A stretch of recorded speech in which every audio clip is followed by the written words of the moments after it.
One for steinsgate and one's for Zero. And I'm scared. The thing, okay, so Zero I feel like is a lot darker than just steinsgate, and some of the shit that came up in this game, if you guys watch my YouTube videos, you'll know, were like, what the fuck? So I'm a little scared for steinsgate Zero, like the game.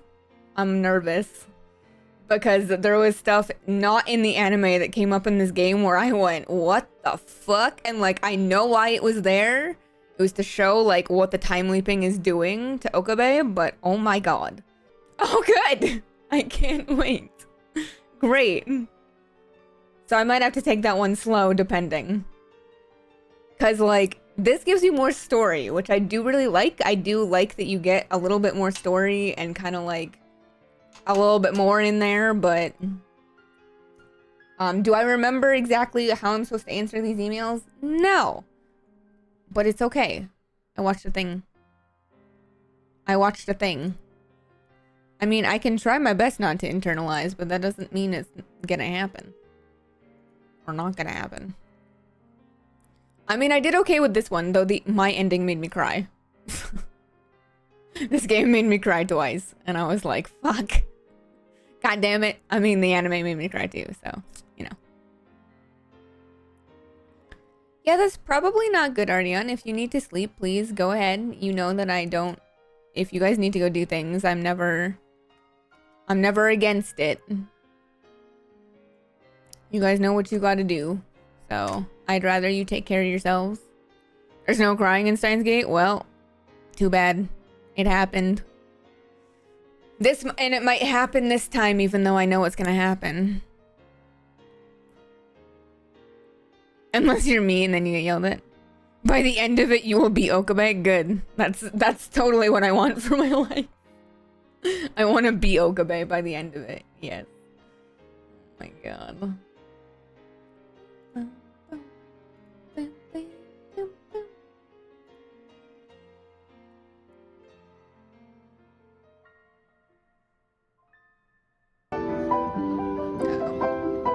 Uh-oh. Hold on. Petit? Yes, this one. Well. Okay, sure. Game starts. Look at what this girl will do. Hold on. Kiss your face, send to your phone. I'm trying to kiss you, let's be real. Red hearts, that's what I'm on, yeah. Come give me something I can feel. Oh, don't you want me like I want you, baby? I don't know. I'm not doing it. I had a doc thingy for TikTok and I closed it and somehow it is still playing. And now I don't know how to find it to shut it up. I'm talking drink, dance, smoke, freak, party all night. Come back, girl, what's up? Don't you want me like I want you, baby? We're just gonna do that so you guys don't have to listen to that. I really loved how SPC 131 made an appearance in the game. Yeah, isn't Go Home Annie an SPC game? SCP? SCP. I'm not an SPC. Sorry. An SCP. Okay, this is different, I think. Because she left last time. Okay, so this is different. She steps back, her face is hidden in her hair, behind her hair. But her fists are trembling, and her body exudes raw fury. This is ridiculous. Oh! Damn! Damn! Curse who's using the big girl words. You motherfucker. Whoa. I said I was fine. What do you mean you won't give up? Are you stupid? Wanna die? Are you trying to be a hero, you chunny bee, you whack job? Don't make promises you can't keep. Your stupidity is infuriating. Why can't you just do as I say? What's the problem, huh? If you weigh the options logically, saving Mayuri is the only... Fuck logic. Kurisu stares at me in shock. I'm not God. Maybe I got close, but that's not me. I can't decide who lives and who dies anymore. Suzuha. Ferris. Rukiko. I sacrificed their happiness to save Mayuri, and the whole time a voice in the back of my head was asking, is this really okay? What gives me the right? This time I want to save both of them without sacrificing anyone. Kurisu turns away with a frown and then starts tapping her foot in a clear gesture of displeasure. There's nothing you can do. It's the choice of Steins Gate. Isn't that what you always say? The equation is proven, Okabe. There's no escape. You're just one man. No matter how hard you try, you can't overcome the will of the universe. I know, but I'm still going to try. I won't lose Mayuri or Kurisu. I hear Kurisu grinding her teeth. Then she turns her back to me. Have it your way, but I'm not helping. I'm going back to America, and that's that. Oh wow, goodbye. I don't expect we'll meet again, Hoin Kiyoma. Look, we pissed her off! Because we wanted to save her, we pissed her off! I can't believe this. How stupid can you be? You're so stupid. Damn! All because we wanted to save you. See, Deadeye? This is what we get for saving science, mommy. Kurisu disappears down the stairs, muttering insults until I can no longer hear her. Now alone, I sigh into the darkness. Kurisu is absolutely right. I can't think of a single way to save them both. I'm a fool. And yet, I have to try. But this time, I won't have Kurisu's help. I have to fight the universe alone. You got this, man. How do I save both Kurisu and Mayuri? I can't use D-mail. Too much could go wrong. I don't want to make the same mistakes again.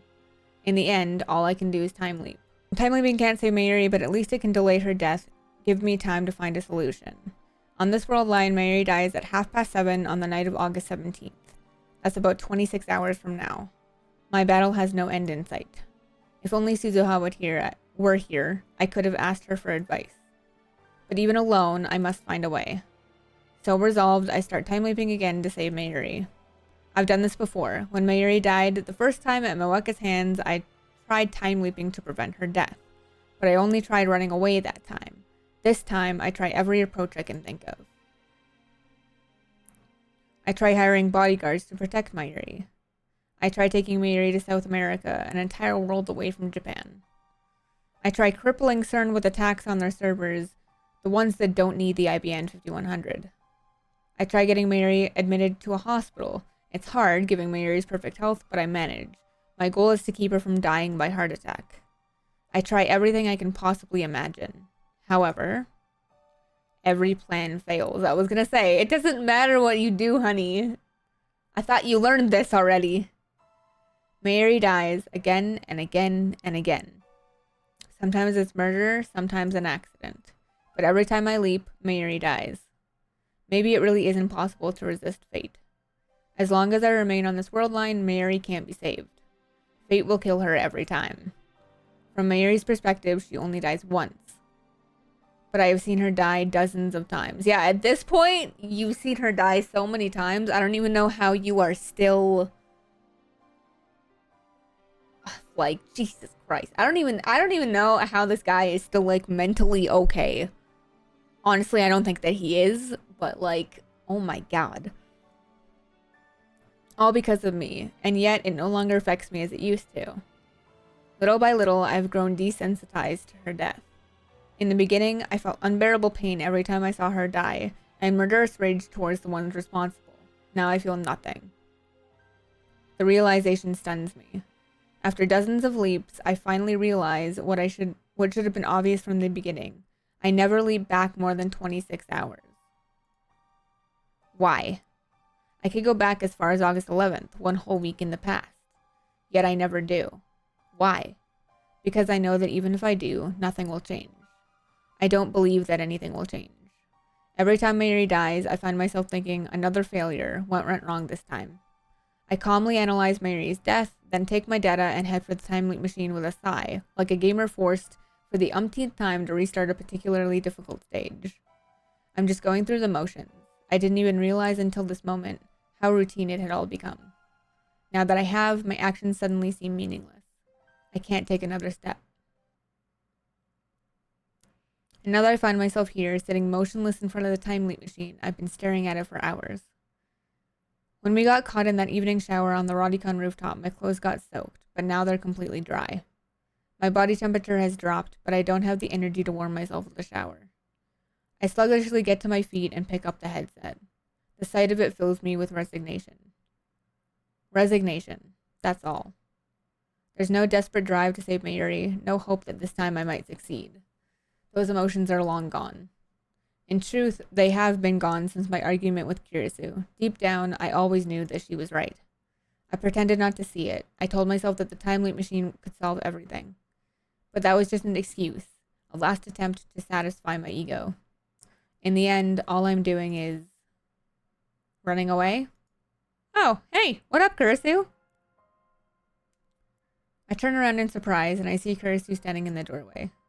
I thought she never wanted to see me again. Why is she here? Why? Kurisu ignores my question and fixes me with her usual glare. Time leaping is just running away. You don't have to tell me. I already know. I know all too well. In the end, all I'm doing is running away. Running from responsibility. Running from the decision. If I had known I would have to make this choice, then I would have refused Suzawa when she entrusted me with her mission. I've hurt people. Lots of people. Just to save Mayuri. And yet, I don't even feel guilty anymore. I feel like I'm losing my humanity. Then why are you hesitating now? Maybe because my insurance, time leap machine, isn't effective. Or maybe I just haven't mastered it yet. Maybe I haven't tapped into its full potential. Running only makes it hurt more. She suddenly looks away. Then she leans against the wall and smiles bitterly. I should know. Is Kurisu running too? From what? Look at yourself, Okabe. You look like you've aged a decade. Your heart can't take it anymore. You don't need to beat yourself up like this. Just accept the truth. Like I said, you can't stay here. Go to the Beta World line. Go to the world where Mayuri doesn't die. Not just for your sake, but for mine as well. She's right. I have no other options left. No more D-mails. No more time leaps. There's no perfect world where both Kurisu and Mayuri live. Yes, there is. It's called Steinsgate. Ah! Maybe there are things I have yet to try, but I'm certain all of them will end in vain. As long as I stay on this world line, Mayuri will die. And if I go to the Beta World line, Kurisu will die. We'll never be able to talk like this again.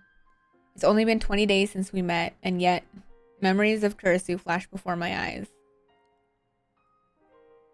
Hey, could you not talk about me like that? I'm perfectly fine. Let's say we wanted to make a machine that could physically transport people through time. What would we need? Who the hell's Christina? I never said that. I don't want to deny who I've been, because even my failures are part of who I am today. We may have created a monster here. You said I was your friend, remember? You said I was important to you. That made me really happy, I guess. Flashbang, Jesus. Once we're done upgrading the phone wave, I want you to come with me. I want to be your strength. Thank you. I know you're hurting for me. So much has happened these past 20 days. We argued, we exchanged insults. We made incredible discoveries together, and when confronted with the implications, we shared our fears. Whenever I hit a dead end in my struggle to save Mayuri, I always turned to Kurisu for help. She always listened. She always believed me. And I helped her too, when she was distraught over her father. See, I don't remember having that fucking conversation with her, though. Did it just not show us that in the game? Or I might just not be remembering, honestly. It's been a hot fucking minute. We promised to go to Aomori together.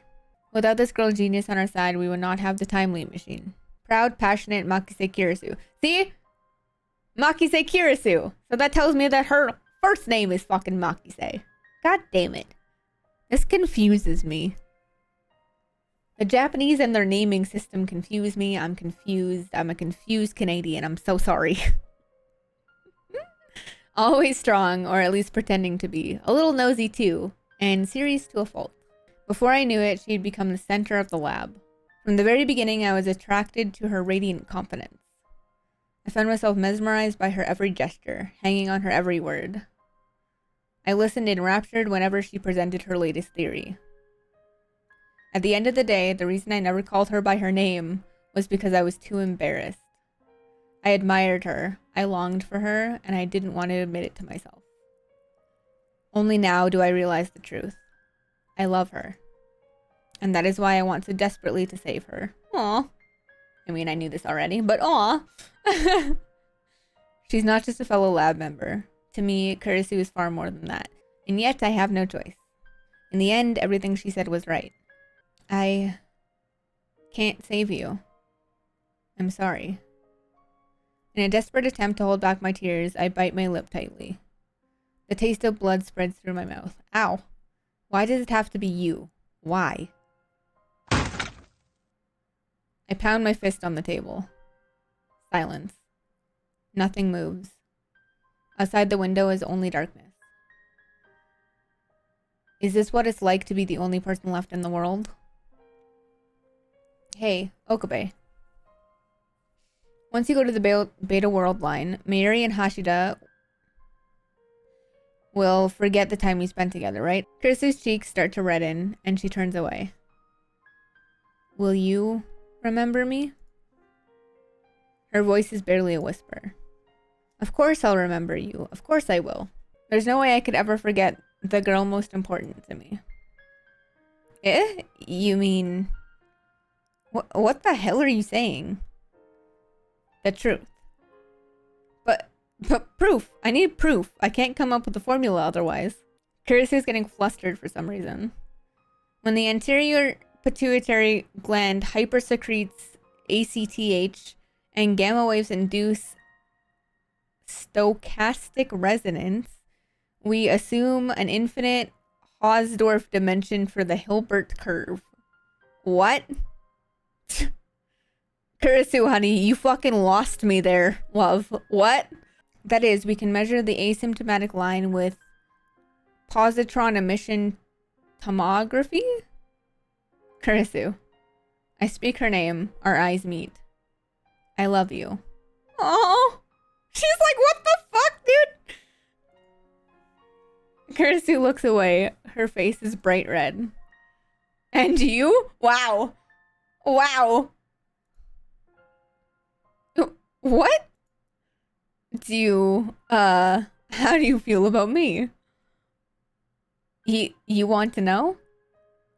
No shit! Kurisu suddenly looks me straight in the eye. Her face is still red, but her expression is firm. She walks straight up to me, grabs me by the collar, and jerks me towards her.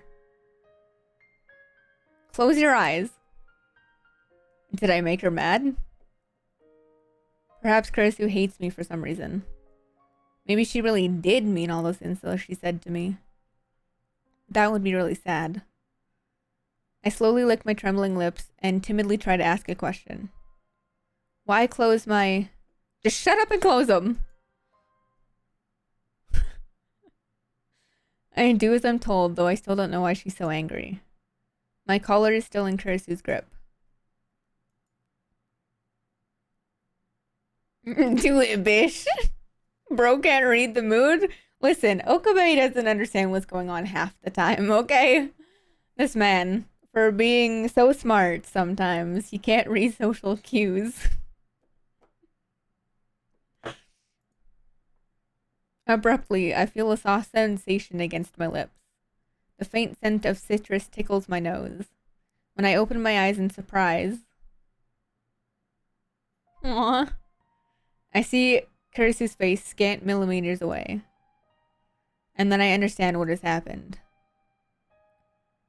She's kissing me. Her lips are very warm. My mind goes blank. I'm unable to think. I want to stay like this forever. But soon our lips separate.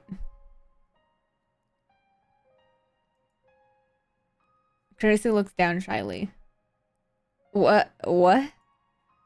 It's not like I did it because I wanted to or anything. No, you just kissed him just cuz, huh, girly pop? Like, what? Oh my god. Jesus Christ. Ah! It's just, you promised that you wouldn't forget about me. Research shows that memories are harder to forget when coupled with intense emotions. She is a tsundere. She is. You're a virgin and a perv, so I was sure you'd have an elaborative rehearsal on your first kiss, instantly making a long-term memory you'd never forget. So, I just don't want you to forget about me, Okabe, no matter what. My heart fills with love for Kurisu as she makes her frantic excuses. What a relief. Kurisu wasn't mad. She was just trying to hide her embarrassment. I want to be with her even more. I want to talk with her even more. I want to learn even more about her. But I know that wish can never come true. Yes, it can! Fuck, bro. My chest tightens. I feel like I'm suffocating. Desperate to keep my emotions under control, I place my own hands on top of Kurisu's, which are still grabbing my collar. Sorry to disappoint you. Eh? That wasn't my first kiss. Why you? You're just a cherry boy. Shut up, virgin. What? I remember playfully kissing Mayuri in elementary school, and just a little while ago, I forcibly kissed Moeka to silence her. Spoiler alert if you guys didn't see that yet. But that was on another world line, so now it never happened. And now it never happened, so I guess it doesn't count? So it wasn't your first. Right. It only left a weak impression, probably not enough to become a long-term memory. Wow! Wow! I'm lying, of course. I've never felt such an intense kiss as that. Wow! Okabe, bro! Jesus Christ. The shock was like a lightning bolt to the brain. But still, I'm lying. Because if I miss this opportunity, I'll never be able to touch Kurisu again. This is my last chance. So, once more. What? Kurisu fidgets. She usually glares at me harshly, but now she's avoiding my eyes. I don't ever want to forget, so let's make doubly sure. I decide to take the initiative. I wrap my arm gently around Kurisu's waist and pull her slender body against mine. Then I guess there's no choice. Kurisu looks up at me shyly. Just a kiss, okay? What is she worried I'll do? Be gentle, okay? God, Kurisu. I run my fingers softly through her hair. Then I slowly bend down. Okabe. See, why does she call him Okabe, though? I'm so confused! Whatever, it's fine. It's fine. It's fine. It's fine. It's fine. It's fine. We're both shy, so we end up pecking at each other's lips like two small birds. Then we draw back and look at each other. Kurisu's eyes are wet. Tears are running down her cheeks. I kiss them away. Aww. They're salty. Yes. That's generally how that works. Don't forget me.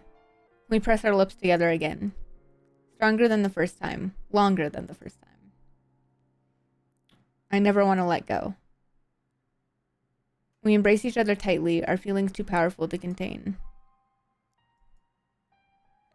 We seek each other's warmth again and again. Locked in our embrace, we feel each other's breath.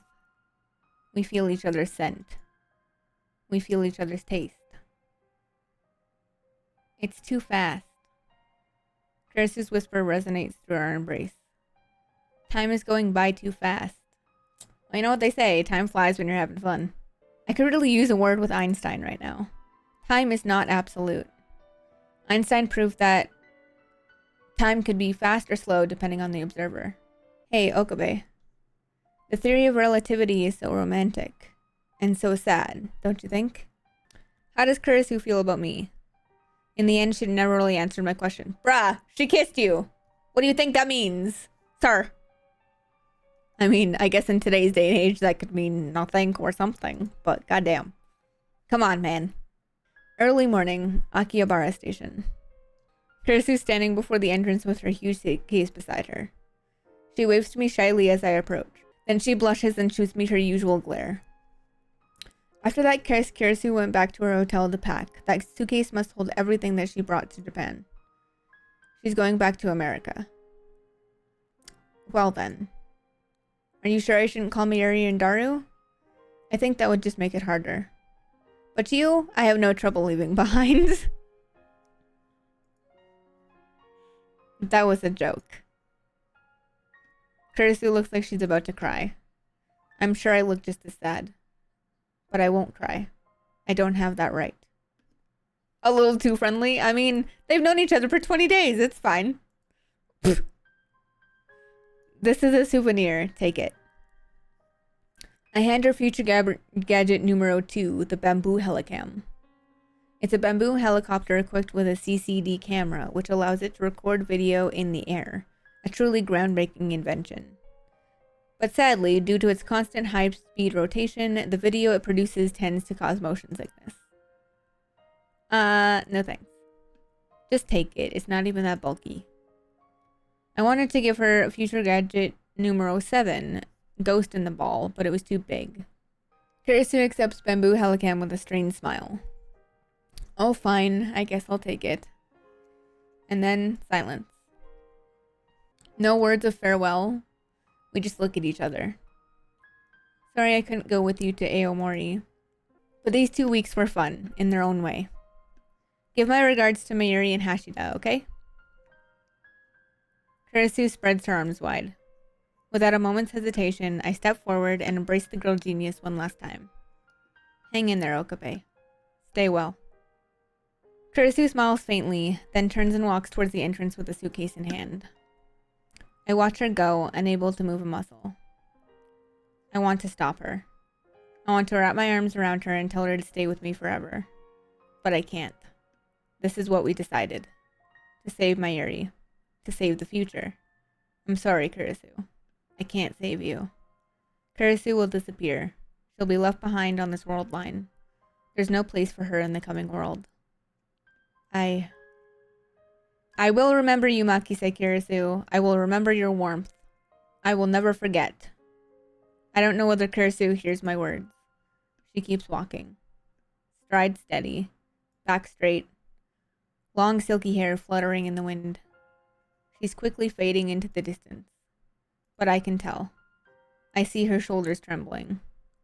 We will never meet again. Our world lines will never cross again. I'm glad I met you, Kirisu. I would have been lost without you. I love you. Goodbye. I stand there in the entrance as commuters file past until long after she has vanished from sight, afraid that any motion, any thought, might cause the tears to fall. Aww. I just want to hug this man. This poor guy has gone through so much shit. Poor man, I swear. The time has come. We will now commence the final phase of Operation Vrathandi. Mayuri and Daru turn to me and nod. Today is the last day of Kamima. Daru wanted to attend, of course, but a little begging convinced him to prioritize the operation. I take a look around the lab. Okay, so this is all going to be the same. So if you watched my previous playthrough, this was all the same before the credits. So just as a by the by, this is going to be the same, probably. I think. Yes, this is the same. These 20 days have been madness. It's incredible to think at one point this lab had a whole 8 members. And now we're back to 3. The memories we made. The experiments we shared. No, that whole thing with Kurisu wasn't there, obviously, in the original ending. But it's definitely... this part's the same. Like what I'm reading right now is the same. To save Mayuri, I will undo them all. There is sorrow in me, and guilt. I engrave them deep inside my heart. Oops, I clicked off. I'll never forget, I mustn't forget, these long yet short summer days. But still, I choose to erase our memories. I choose to return everything back to normal. Suzuha's mission is irrelevant. I'm not doing this for the future. As long as Mayuri lives, nothing else matters. Daru, you may begin. You sure? Yeah. Okie dokie. Daru starts typing on the IBM 5100. It's already connected to his main computer. This will get us into CERN's central database where they keep the data they mined with Echelon. There we will locate the first email I sent on July 28th and erase all trace of its existence. With this, I can reach the beta world line. At last, Mayuri will be safe. I look at Mayuri. She's on the couch, sitting straight as a ramrod, with her grandmother's pocket watch pressed to her ear. She stays still, her eyes closed. When in doubt, save, yeah. Like Monica says, make sure you save your game. Here's Monica's writing tip of the day. Whenever Mayuri wants to calm down, she listens to the sound of that pocket watch. Earlier, I told Mayuri everything. I guess she's come to terms with it in her own way.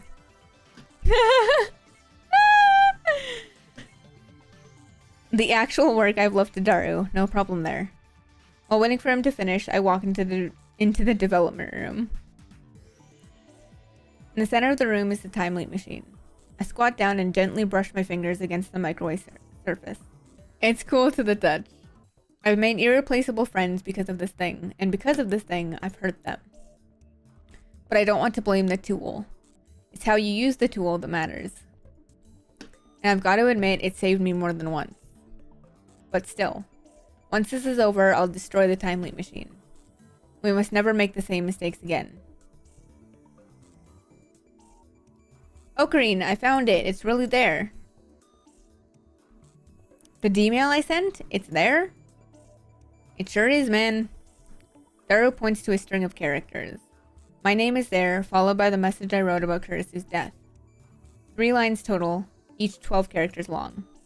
This data led CERN to our doorstep. At FB's instruction, Moeka and her rounders attacked. If Suzuha is right, then by erasing this data, we will escape from the attractor field Alpha, where CERN dominates the future. That will take us to attractor field Beta, to the Beta world line within its range of convergence, to a future without Mayuri's death. Mayuri is standing next to me, gazing intently at the monitor. She grasps my hand firmly. Ocarine, it's okay. She looks anxious, so I pat her head and calm her down.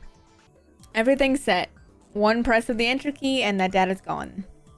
Daru stands up and gestures to the open seat. I leave that honor to you, Ocarine. I sit down and face the keyboard. This time, it ends. Kurisu's face floats through my mind. I close my eyes and take a deep breath. Goodbye, Kurisu. Slowly, I raise my right hand and extend my index finger. Victory is at hand. Because this time it's different, exactly. Daru twitches at my cry. With unimaginable brilliance and unwavering conviction, I have defeated our vast and powerful enemy and now stand triumphant on the field of Ragnarok. I give thanks to the comrades whose sacrifices made this victory possible. One press of this key and Kurisu will die. I firmly grip my coat at the shoulder where it has been stitched together with jagged pink thread. The coming world is the world I wished for. I wish for Mayuri to live and Kurisu to die. Okay. That is the truth, and I must never forget it. This is the choice of Steinsgate. This is the choice of Okabe Rintaro. Let the world be reborn. I swing down my index finger. At the exact same time, I hear the lab door open. My eyes dart towards the sound. Hi, honey. How's it going? There in the doorway stands Kurisu. Her face is flushed. Was she running? Why is she here? She should be on her way to the airport right now. Kurisu is looking at me. Her eyes are glistening, but her face is all smiles. Did she come back for me? In a split second of frozen time, I imagine I hear her voice. We didn't say goodbye, she says. Immediately afterward, my finger strikes the enter key. The world starts to warp. The timeline is being rewritten. I feel my consciousness being sucked into the vortex. Reading Steiner. Divergence is changing. The warp accelerates. Kurisu. Daru. Mayuri. Everything inside the lab is shifting. Color fades as my consciousness leaves this world line. I turn to face Kirisu, desperate to burn this last sight of her into my eyes. She raises her hand. Goodbye. Okabe, I love... Road! Road. Road. Road. Road. Road. Road. The world gradually stops spinning. Little by little, color returns. I look to the door.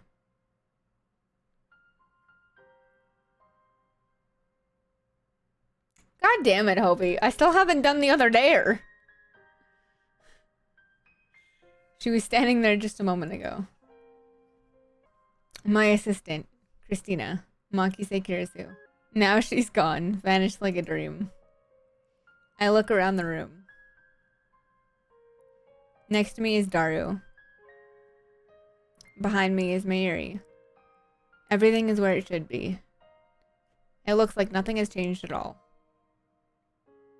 I gently touch my coat's shoulder where Kirisu fixed a torn seam. It's gone. My coat isn't torn. The stitches, uneven from been having sewn in the dark. Drink water, you dehydrated bitch! No! Have disappeared. There's no trace of that ridiculous pink thread. I stand up and head to the development room. I can words, I swear. Under the table, the time loop machine. No, that's not the time loop machine. That's the phone wave. After all this time, you're still calling it name subject to change? Bro! You've been calling it the phone wave this whole fucking time. Sir. The upgrades Kirisu made are gone. Nothing has changed. This world is exactly the same. In all respects save one. Kirisu was never here. Every trace of her has vanished. Kirisu is nowhere now. Nowhere except in my memories.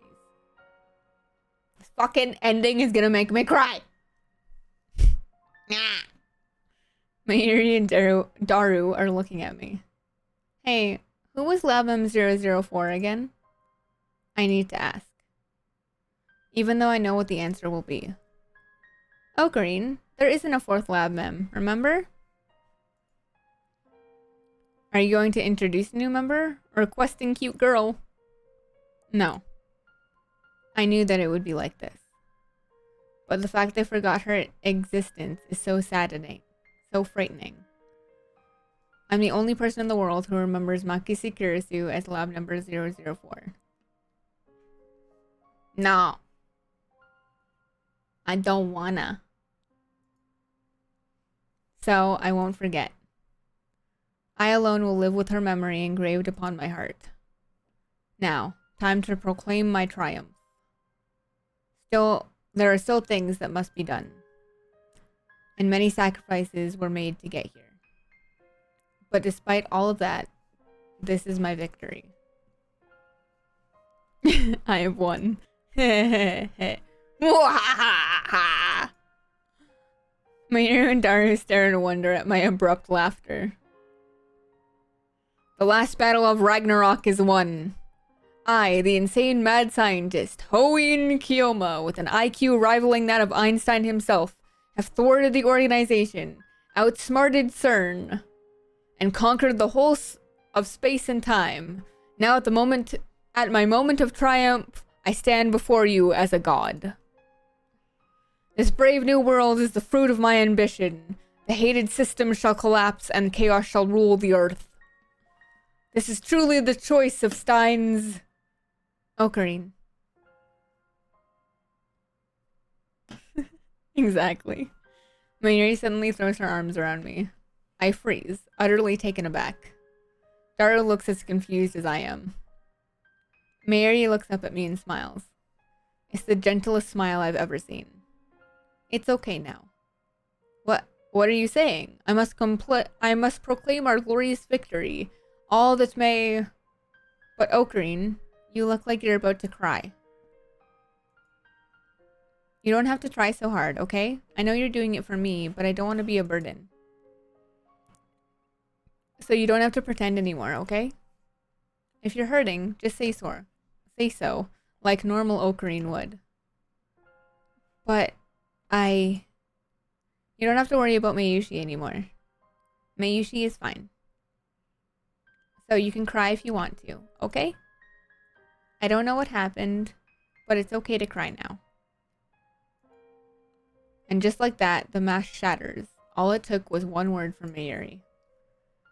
Mayuri, the sister I never had, the girl who always needed my protection. I had to save her.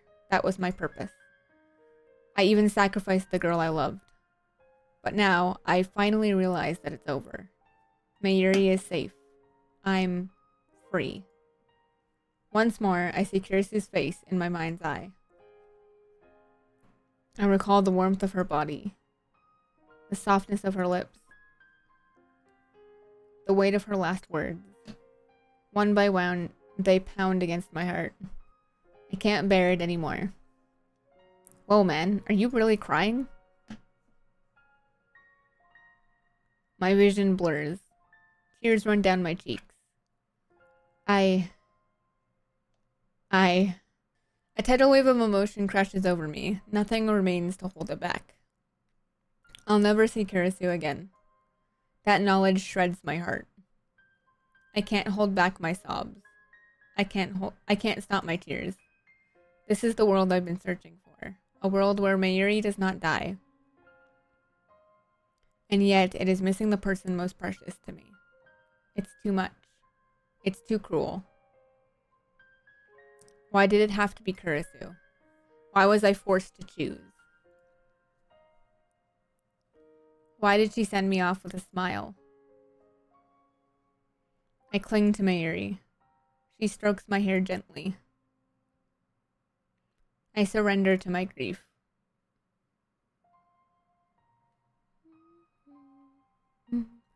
Three days have passed since then, and Mayuri is still alive. Mwaka and the Rounders have not attacked, and Tanuji has shown no sign of moving against us.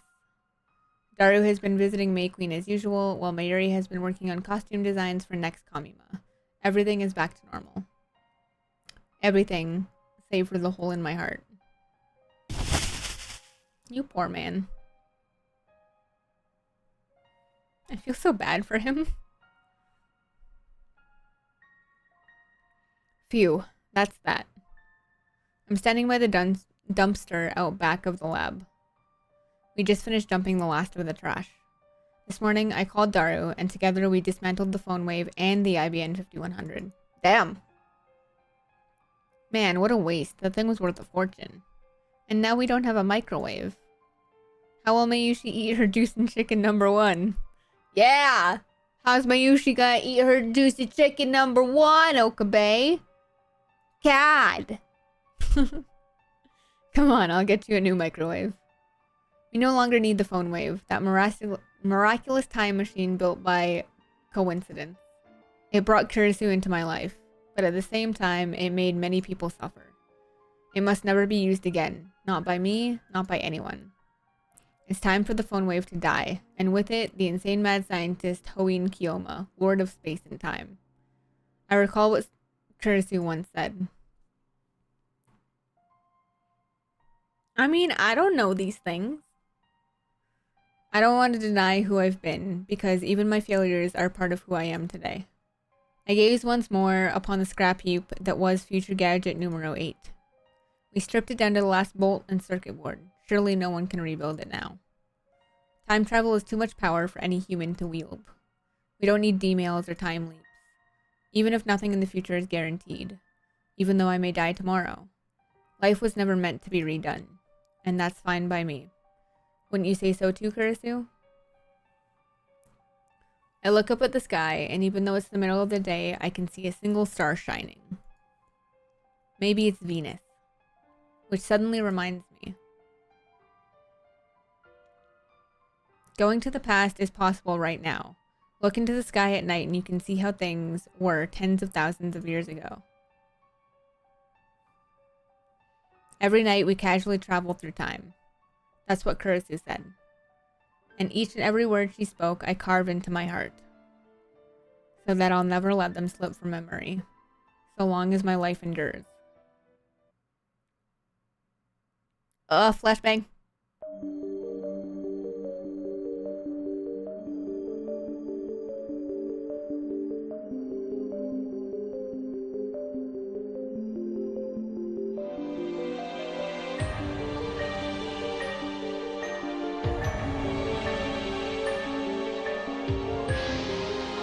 We haven't done it yet.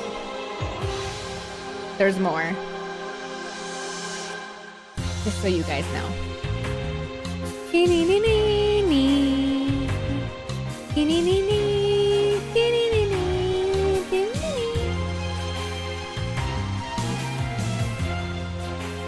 I love this music. There we go. Oh, wow. I can't do anything to pick it up. Sorry.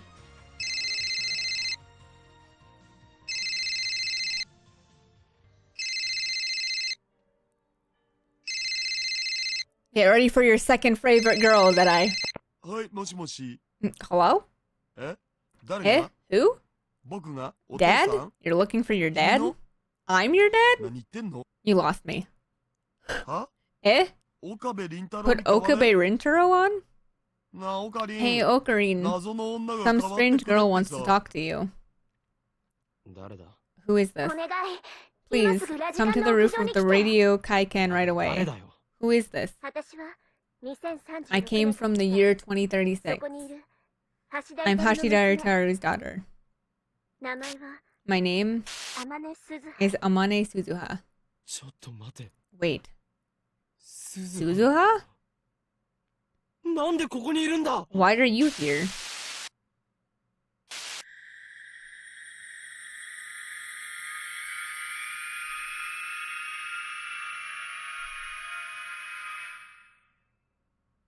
Oh, God. Flashbang! Chapter 11! I'm saving. It quick saved, but I'm saving again. Opening the Steins gate. She said to meet her on the roof of Radicon. When I get there, I find it cordoned off. The roof was awfulness to begin with, but now it's part of a crime scene. As if I need another reminder of the murder that took place here 3 weeks ago. I duck under the yellow tape and open the door. The lock is still broken. I can hardly breathe after running up the stairs to get here. As I gasp for air, I look across the stark white concrete. And naturally, my eyes go straight for the satellite sitting smack dab in the middle of the roof. No way. Wow, what's that? It's a robot, right? The transforming kind? Mary and Daru are just as surprised. What is that thing? I mean, it looks like Suzuha's time machine, but there's something different about it. What's different about it? Oh. Suzuha's looked old and beat up. This one looks brand new. It's not stuck in the wall either. And besides, this is the beta world line where Stern's dystopia never formed. Suzuha has no reason to travel to 2010. That satellite shouldn't be here. And yet, I feel like I've seen it before. Where? When did I... Of course, it was at Dr. Nakabachi's presentation. I can fucking words. Jesus Christ. Right before the presentation started, something shook the building like an earthquake, and when I went to check the roof, this satellite was sitting there. Though still confused, I approached the satellite. Just then, the hatch opens and someone steps outside. Ah. Okabe Rintaro? Suzuha! It really is her. The part-time warrior. John Titer, however the fuck you say that.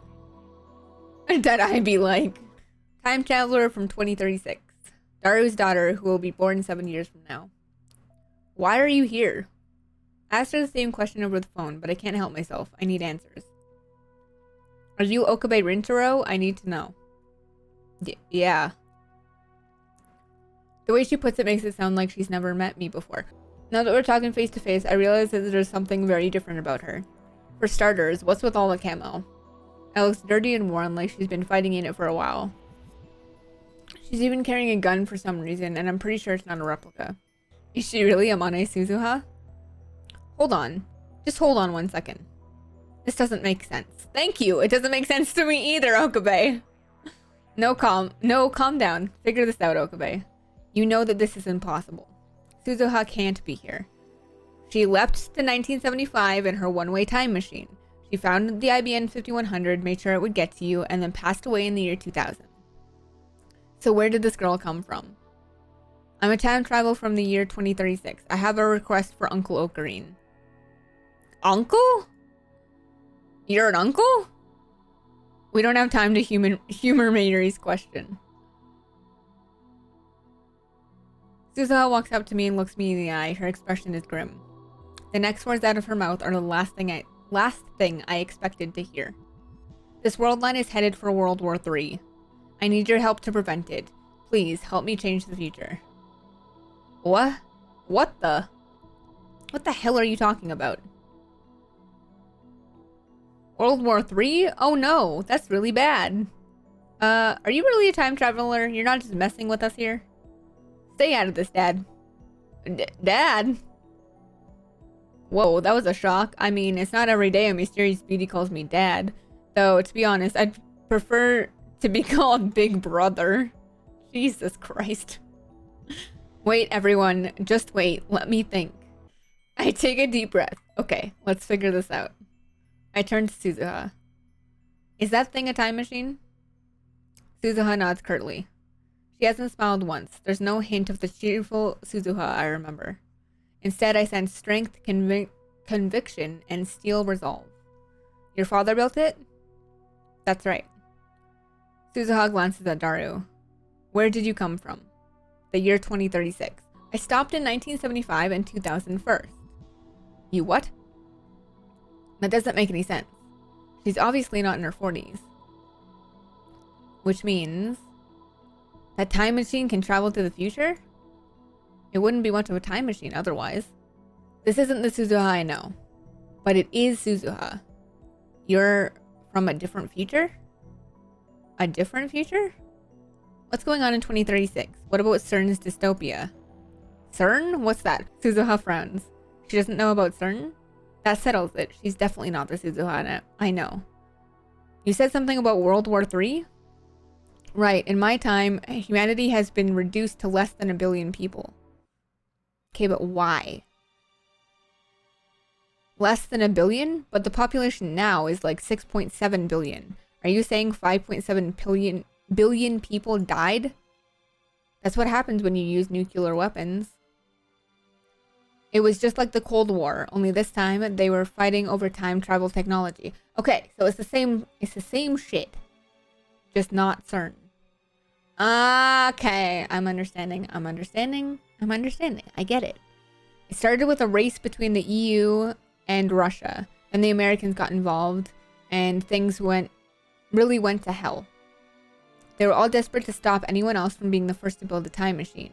Whoever controls time controls the world, right? Time travel again. It has the power to grant your dreams and at the same time destroy everything you love. I know that better than anyone. By 2036, the war is over, but it left the Earth in ruins. We won't survive for long, not as things are. It's unbelievable. In the future on the Alpha World Line, CERN used their time machine to fashion a dystopia where no one could oppose their rule. Suzuha traveled to the past to change that. She showed me how to escape that convergence. The result is the Beta World Line. Here, CERN fails to complete its time machine, but instead, 5.7 billion people die in the fires of nuclear war. This can't be happening. My legs fold beneath me. I sink to my knees. Are you okay? Mayuri kneels beside me and gently rubs my back, but I'm too stunned to respond to her kindness. I glare at Suzuha. Though I know it's absurd, part of me blames her. Why is this happening? You lied to me. You said a peaceful future was waiting for us on the Beta World Line. We saved Mayuri. We changed the future. And now, after everything we did, Suzuha appears before me once again to say it wasn't enough. We're at the point of great divergence when... I know that already. Then you understand. 5.7 people are going to die. sorry, 5.7 billion people are going to die, and the survivors will be left with no future, no hope. I came here to prevent that, and to do that, I need your help, Uncle Ocarine. I refuse. Suzuha looks hurt, betrayed, like an abandoned puppy. How dare she look at me that way? I borrow Mayuri's shoulder and struggle back to my feet. I came here from the Alpha World Line. I had to sacrifice the girl I love to make it this far. I can't go back, not to the world line where Mayuri dies. I don't care if 5.7 billion people die. I won't let her. I won't let Kurisu's sacrifice be in vain.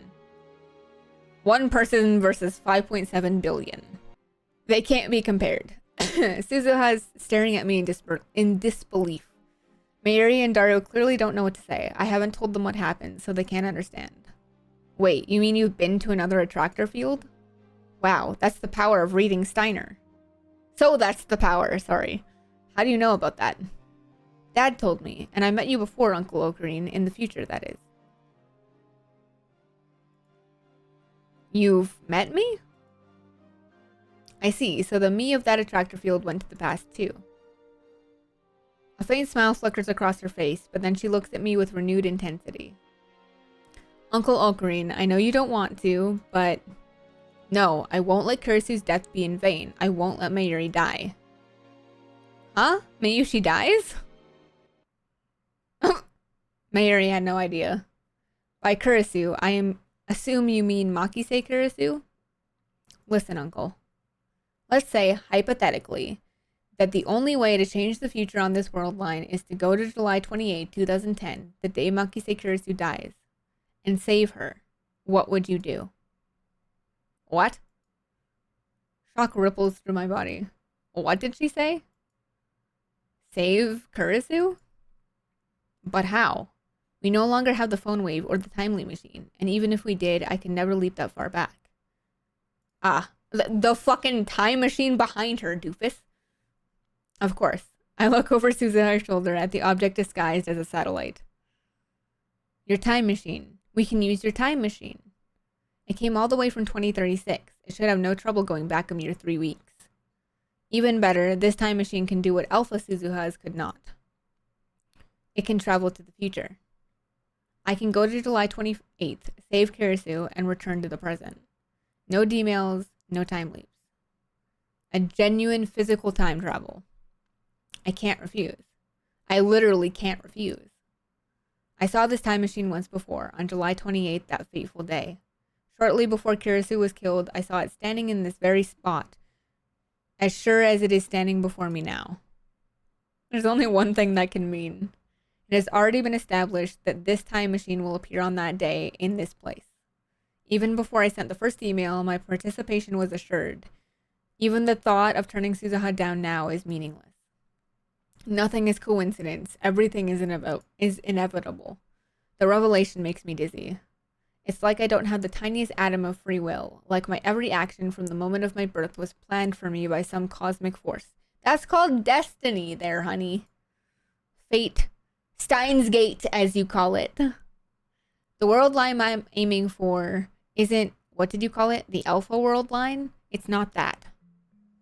What we're aiming for is the space between attractor fields. The space between? There lies a world line unaffected by any attractor field. A world line known as Steinsgate. What? But that's the chuny name I pulled out my ass. It doesn't even mean anything.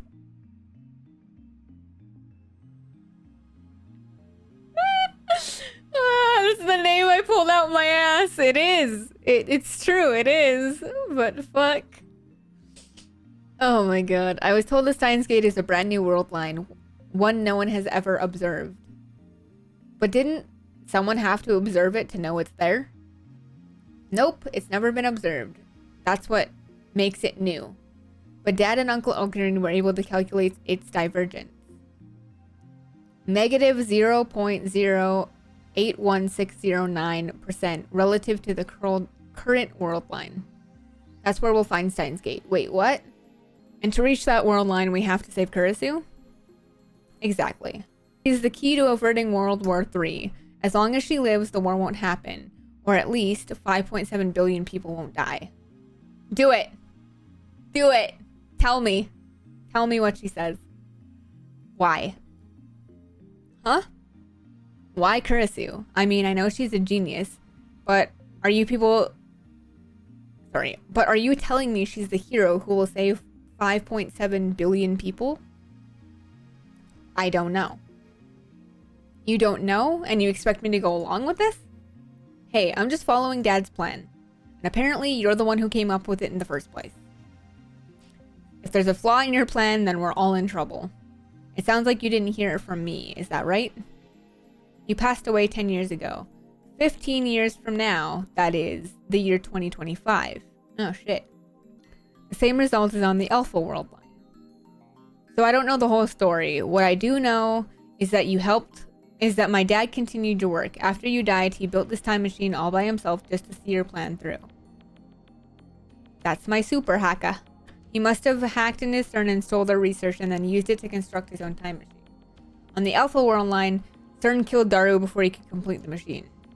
But here, Daru was able to perfect his design. That's why it can go back to the future. Oh, back to the future. At least, that seems the most likely explanation. Uncle Ocarine. Like I said, Steinsgate is unobserved. Nobody knows what future awaits us there. There's a chance that a dystopia rises from the ashes of World War III. There's a chance that Makise Kurisu dies just 2 days after you save her. There's a chance that you don't die in 2025, but next week. But there's also a chance that when 2036 comes, there will be no dystopia, no world ravaged by war. There's a chance that everyone, including Makise Kurisu, will still be alive. There's a chance that a wonderful future awaits. At least it won't be the future I came from. And it won't be the future the other me came from. That much is certain. Is an unknown future really for the best? I would hate for the ending role to say, despite your best efforts, you made everything worse. It's completely unknown, completely unpredictable. Kurisu can't be saved. I know that. Even if we change the past, convergence will ensure her death, just as it did for Mayuri. It's impossible. There's no way this plan can succeed. But, Okabe, if you didn't hear her, convergence is because of attractor fields, as far as I'm understanding. Right? So, the universe causing Mayuri to die over and over and over again is because you're on the alpha attractor. Right? Or am I dumb? See, I'm thinking too much now. Now my brain's like, I have to understand. In the end, fate will win, as it always has. But Steins Gate is your fate, bro. But if you're willing to try, if you're willing to come with me to July 28th, then take my hand. I look down at Suzuha's hand. Her skin is rough, her palm calloused. This cool, collected, unsmiling Suzuha comes from a ruined world, from the ashes of a war that claimed over 5 billion lives. I can only imagine what she's been through. Kurisu. How I have dreamt of saving her. I would do anything to change her fate. But how do I know this invitation won't lead me into another maze of despair? I mean, you don't? Mayushi doesn't understand any of this. It's okay, Mayushi, neither the fuck do I, apparently.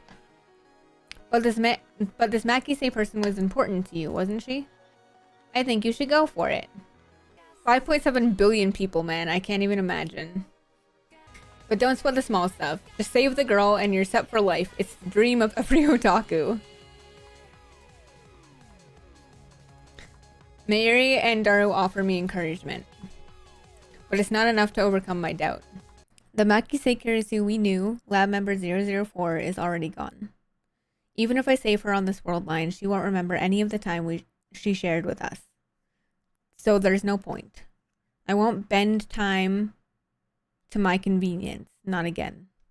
I'm not God. I don't have that right.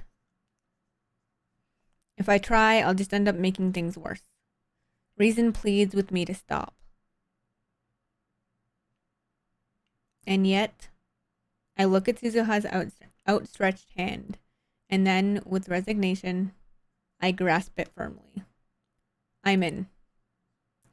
Try, though I may to fight it, This choice was made for me on July 28th, the moment I laid eyes upon this time machine. Fate wants me to take your hand. Who am I to argue? I'm not at all confident that I can save Kurisu. How many times have I tried to resist fate only to fail? I don't want to see her die. But if there's a chance, however small, that she can be saved, I have to try. Even if I can't take back what we had, I want more than anything to save her. Let's go. Thank you, Uncle Green. Hop aboard. Can this thing even fit 2 people? Of course it can. It's my dad's masterpiece. Daru, your daughter really loves you. I don't get it, but stop calling me dad. Oh, Jesus. I'd rather be your big brother, if you know what I mean. Jesus Christ, Daru. Be sure to come back, okay? I don't want you to disappear, okay? I'm not going to another world. It's just a short hop to the past. I pat Mayuri's arm reassuringly. Then I follow Suzuha to the time machine's hatch and slip inside.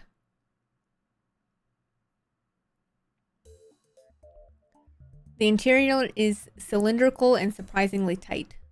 When I sit down on the ledge that rims the cylinder, it puts me face to face with Suzuha, kind of like one of those giant teacup rides. There are fewer controls than I expected. The inside definitely looks more refined than what I saw of Suzuha's time machine on the Alpha World line. But one thing remains the same, the time display panel, a black screen with red lettering. I guess that's just Daru's taste. Give me your phone. There it is. When I hand it over, Suzuha casually tosses it out the hatch. Hey! It's better not to bring it, it'll cause interference. Interference? Oh, I see. We're going to July 28th, so there'll be 2 of me, and if I bring it, 2 of my phone. I guess that could be a problem if I got a call or something. So time travelers really do need to be careful about what they bring to the past. Shut the hatch. I hear Mayuri and Daru cheering outside. Mayuri caught my phone, thankfully. I give them a final nod and then close the hatch. Silence engulfs us. Suzuha is operating the time display panel. She's at our destination, July 28, 2010, 11:50 a.m. That should do it. That's cutting it awfully close. I remember that Dr. Nakabashi's presentation began at 12. This time machine can't physically move. Meaning? No matter what time we travel to, we'll always arrive at the exact same coordinates. In other words, on the roof of Radigan. I mean, it's a little more complicated than that, but there's no time to explain. Anyway, we could leap to the day before the presentation, but if we attract too much attention, they could close Radicon and cancel the presentation. That's why we've cut it close. We've gotta cut it close, sorry. I see. Uncle, this is your first time time traveling, right? Okay, first stop calling me uncle. And yes, I've made more time leaps than I want to remember, but I've never time traveled before. According to John Titor, the G-forces are pretty strong. You'll feel like you're being stretched out. Yeah, I wrote that. The John Titor stuff? Right, back when I leapt to 2000. I see. The past has changed. Changed back, I suppose, from my point of view. When I was on the Alpha World line, I saw a Titor post on @channel in real time. On this world line, those posts were made to an English BBS in the year 2000. You don't sound surprised. Nothing can surprise me now. My brain's too busy trying to process all this new information. It feels like it's gonna blow. I'll go over the mission one more time. Once we arrive, there will be no time for chit-chat. The objective is to prevent Makise Kurisu's death. Ever since I returned to this world line, I've avoided all news of Kurisu's murder. I was afraid of setting that result in stone. So I don't know who killed Kurisu. I don't know how or why she died. I don't know anything at all. If I had known it would come to this, would I have looked things up? I ask myself that question. The answer is no. What about attractor field convergence? That day's a turning point, remember? Meaning the probability of Makise's death is roughly 50%. So convergence won't happen? It may happen, it may not. No, it probably will. But I'm sure there's a loophole somewhere. That loophole is the doorway to Steinsgate. So in the end, it's a gamble. Oh, one more thing. Watch out for Dr. Nakabashi. What do you mean? Remember what I said about World War III? It all started because of something called the Nakabashi paper. A paper Dr. Nakabashi wrote detailing his theory of time travel. Keep that in mind, you guys. Keep that in mind. But that fraud's theory is just a ripoff of John Titor's. Wait a minute. John Titor's sitting right in front of me. So what Titor posted on the internet was true? I mixed in some lies, so not many people listened to me at the time. I never thought someone would reevaluate it 10 years later. Looks like he's built his theory off what I wrote. Apparently, it's almost perfect. Anyway, Dr. Nakabashi was there when Makisu was killed, right? So watch out for him. I'm sure he's important to the divergence of this world line. Dr. Nakabashi? Important? I don't think I'm saying his name right, but whatever. I thought he was just some con artist. Ready to go? Fasten your seatbelt. I look underneath my butt to find what looks like a car seatbelt. I wrap it around my waist and fix my body to the seat. Does it shake a lot? Shake? No, it doesn't shake. You mean it does something else? Wait, is this safe? Suzuha leans forward and pushes a bright yellow button on the bottom of the pen. There are no windows, so I can't tell if the time machine is moving. It's only 3 weeks, so it shouldn't take more than 2 or 3 minutes. Suzuha fastens her own seatbelt and sighs. When I first left in 1975, it was 6 long hours with nothing to do. I guess time travelers have their own problems. Since it's only a few minutes, we won't bother with oxygen masks. Blah, blah, blah, blah. Just be aware that we'll have no oxygen for the duration. You mean I have to hold my breath? Right here. Suzuha points to the center of the cylinder, the space between me and her. There'll be an air pocket. Stick your head inside and you'll have enough oxygen for about 10 minutes. Hey, for argument's sake, what happens if we fail to save Kurisu? There's not much fuel left. We barely had enough to begin with. There's not even enough for a return trip to 2036. So if we fail to change the world line, then I'll be stuck in this time. But don't worry, as long as we're just traveling 3 weeks each way, we'll have enough fuel for... We'll still have enough for 2 round trips. Jesus Christ, I can't read, sorry. So what she's really saying is we only have 2 chances. But then how do you plan to get back to 2036? I don't. Once we reach Steins Gate, I won't have any reason to come to this time in the first place, will I? Causality will be reconstructed. I should disappear from this time, since I probably will be living peacefully in 2036. Better have the spew bags ready, right? But that all depends on you, Uncle Ocarine. Her tone is light, but her expression is serious. This is the first time in weeks that we've spoken, but I just now realized something about her. Suzuha is pretty reckless, isn't she? You don't say. Suddenly there's a zapping sound, and countless faint silver lights start floating around the cylinder. They look like moth dust, or powdered snow. The light slowly changes colors. Violet, blue, green, yellow, orange, and red. Back to silver, violet, blue. The colors of the rainbow? I feel pressure on my entire body, similar to the sensation you feel when you ascend in an elevator. In an elevator, you feel like you're being pulled downwards, but instead, the time machine feels like it's pulling at my back. The feeling of pressure quickly increases. It starts to feel like I'm falling horizontally. I've never experienced anything like this. It's so uncomfortable, I want to scream. The strangest thing is that the time machine itself isn't shaking. In fact, it doesn't seem to be moving at all. There's no noise, no vibration. It's eerie. The pulling sensation grows even stronger. I can hear my bones creaking. I imagine my body flattened like a pancake. It's not a pleasant thought. Ugh. It's getting worse. I look at Suzuha. She has her eyes shut and her jaw clenched tight. I can no longer move. It feels like my back is glued to the wall.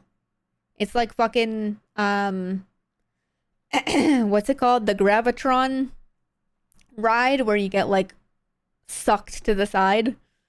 That's what it reminds me of, the way that he's describing it. My vision begins to warp. And within my warping vision, the powder of light still shifts through the colors of the rainbow. It's strangely beautiful, like something out of a painting. and I still keep falling. Where is it taking me? Through a tunnel in space-time? All I know is that I'm falling. Suddenly, everything goes dark. I try to scream, but even my voice falls away. It doesn't even reach my own ears. It's gravity. There's an intense gravitational distortion behind me, and I'm still falling towards it.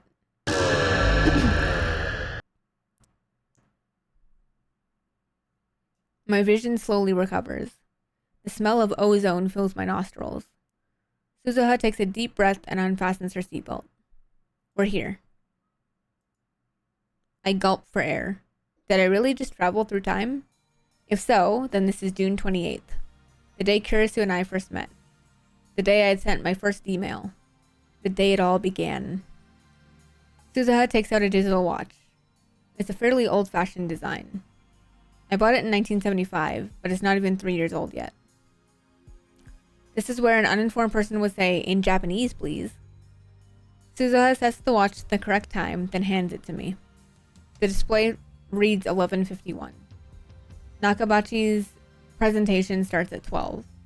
Let's do this. You keep an eye on Wakisi Kurisu and stop whoever tries to kill her. And you? I'll back you up. Also, remember how I took away your phone? The you of July 28th is here too, meaning there are currently 2 Okabe Rintaros in this world. Whatever you do, don't let your past self see you. It would cause a major time paradox. But Tighter said that couldn't happen. That was a lie. Misinformation. Come to think of it, Alpha Suzuha said the stuff she posted about the many worlds interpretation was fake too. Got it. Then let's go. We'll rendezvous at the time machine when it's over. Suzuha finishes her rushed explanation and motions me towards the hatch. I open the hatch and grab the rim. I squeeze my way out. Suzuha calls out after me and closes the hatch. You hide. I'll provide a distraction. Suzuha runs up to the emergency door. And then, to my astonishment, she draws her gun and fires at the doorknob.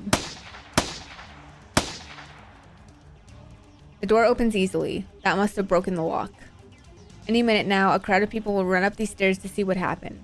My past self will be among them. I need to hide before they get here. That was a close one. I nearly bumped into myself on the 8th floor landing. Right after I ran down to the 7th floor, I heard footsteps running the other way behind me. Those footsteps were mine, no doubt. It was a near miss. To be safe, I descend to the 4th floor before stopping to take a breath. I take a look around, but there's nobody paying attention to me.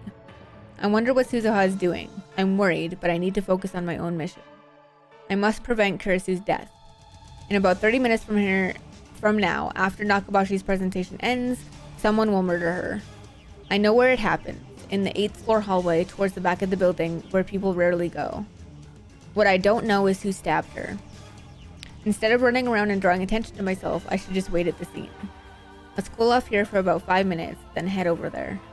If I remember correctly, Kurisu tried to talk to me in the assembly hall, but I blew her off and came down here. After that, I tried calling Mayuri, but her phone was off and I couldn't get through, so I went back up to the assembly hall to find her.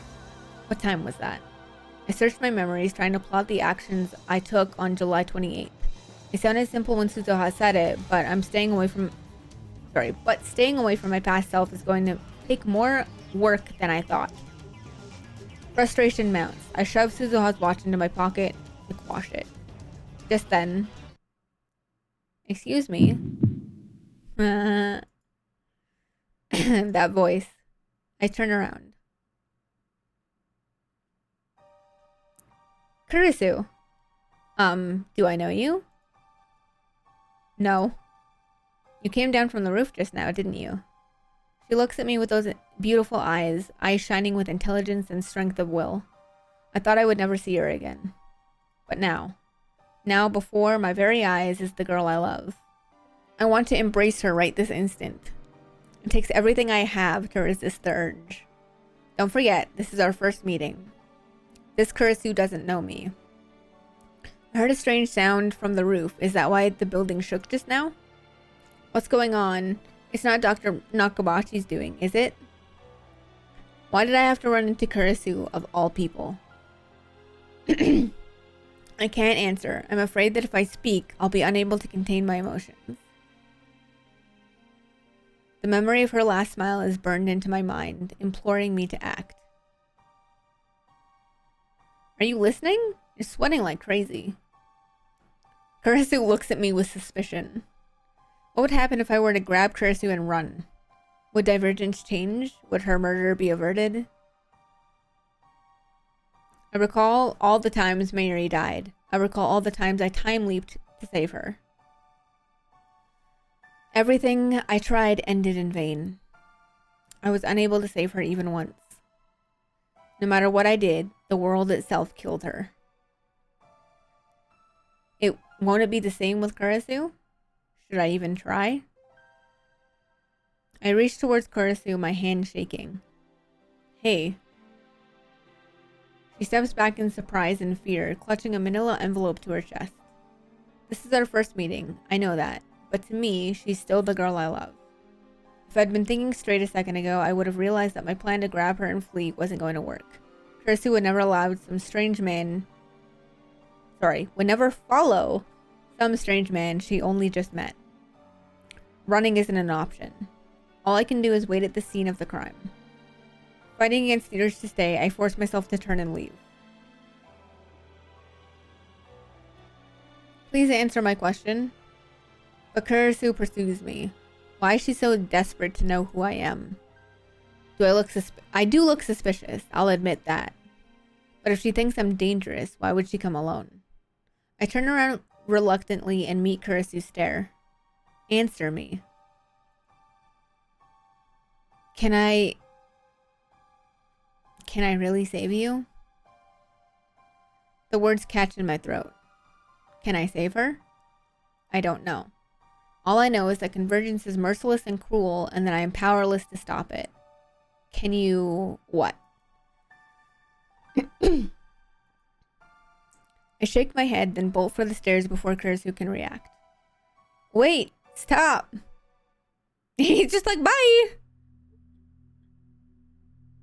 Jesus. When I make it back to the 8th floor, the presentation has already started. I peek in through the door of the assembly hall.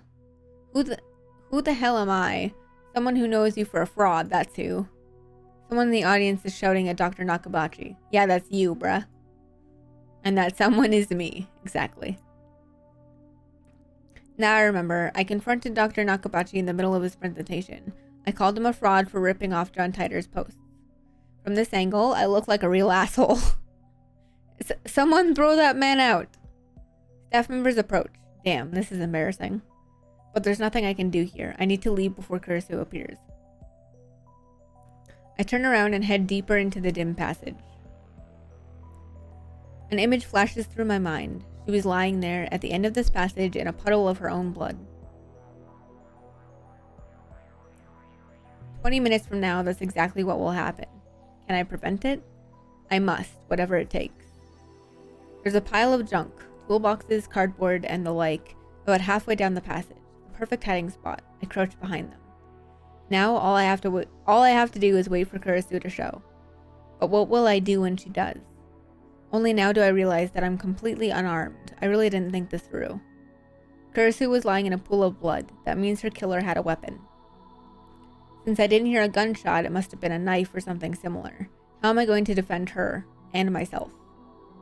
Is there anything around here that might work as a weapon? I still have about 20 minutes. But one wrong move and someone might catch me. I shouldn't leave this spot. Maybe I'm being overly cautious, but this is my only chance to prevent Kurisu's death. I don't want to jeopardize that. I don't know what I'd do if I ran into Kurisu again. It's a miracle that I managed to tear myself away last time. Ha. The longer I wait in the darkness, the harder it becomes. The anticipation is killing me. So far, not a single soul has passed down this hallway. I can faintly hear Nakabachi's voice through the mic from far away, but that's it. The silence does nothing to increase my tension. But increase my tension. To make matters worse, it's hot and humid. I guess the air conditioner's not on back here. My entire body's drenched in sweat, and I haven't even been hiding for a minute. Sweat drips from my brow to the floor. I rub it out with my shoe. You rub it out? I have to keep waiting. There's no other choice. I stay there, crouched in darkness for what seems an eternity. In the distance, I hear the sound of sparse applause. I glance at Suzuha's watch. It's 12:26. I guess the presentation's over. I peek out from behind the boxes, and just then... Here comes Kurisu. I hear footsteps approaching. I quickly duck back behind cover. My heart is pounding. Someone's coming this way. Who? Is it Kurisu's murderer? I clench my teeth and try to drive away the tension. I can only pray that I won't be found. Finally, the footsteps pass right by my hiding spot. Moving only my eyes, I sneak a glance at the person. Yep, that's what I thought. Kurisu? There's no one with her. I didn't expect Kurisu to be the first to appear. What's she doing back here? This area is for employees only. Now that I think about it, Kurisu's murder made no sense. Why was she killed in a place she would normally never come? Careful to keep quiet, I watch Kurisu from the shadows. About 5 meters down the hall, she stops walking and leans against the wall. She's holding that manila envelope I saw her with earlier. She peeks inside and smiles softly.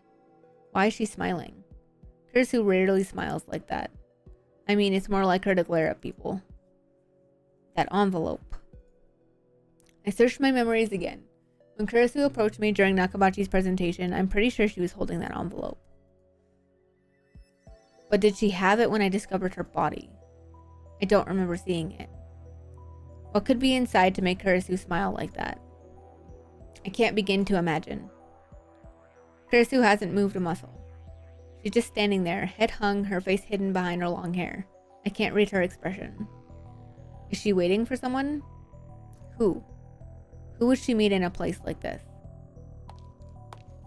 That's when I hear another set of footsteps approaching. Who is it, chat? I can't see who it is from where I'm hiding. But given the timing, it has to be the person who killed Kurisu. And as proof, Kurisu raises her head and upon recognizing the newcomer, lifts her back off the wall. Her expression softens slightly. The footsteps come even closer. Who is it? I wanted to talk. Kurisu suddenly starts speaking. Footsteps pass right by my hiding spot. I'm so tense I can't move a muscle. The newcomer finally appears in my narrow field of vision. And it's... Dr. Nakabachi. I slap my hand over my mouth to keep from shouting in astonishment. Kurisu and Dr. Nakabachi know each other? Oh, one more thing. Watch out for Dr. Nakabachi. Something else occurs to me. Why would Kurisu, an accomplished scientist, attend the presentation of a man like Nakabachi? He's just a 2-bit inventor. Only 15 people came to hear him speak, and that includes trolls like me. There wasn't even any press coverage. Besides, Kurisu hates time travel science. That much is obvious from her lecture at ATF. In that case, it's obvious why she's here. She didn't come to see his presentation. She came to see him.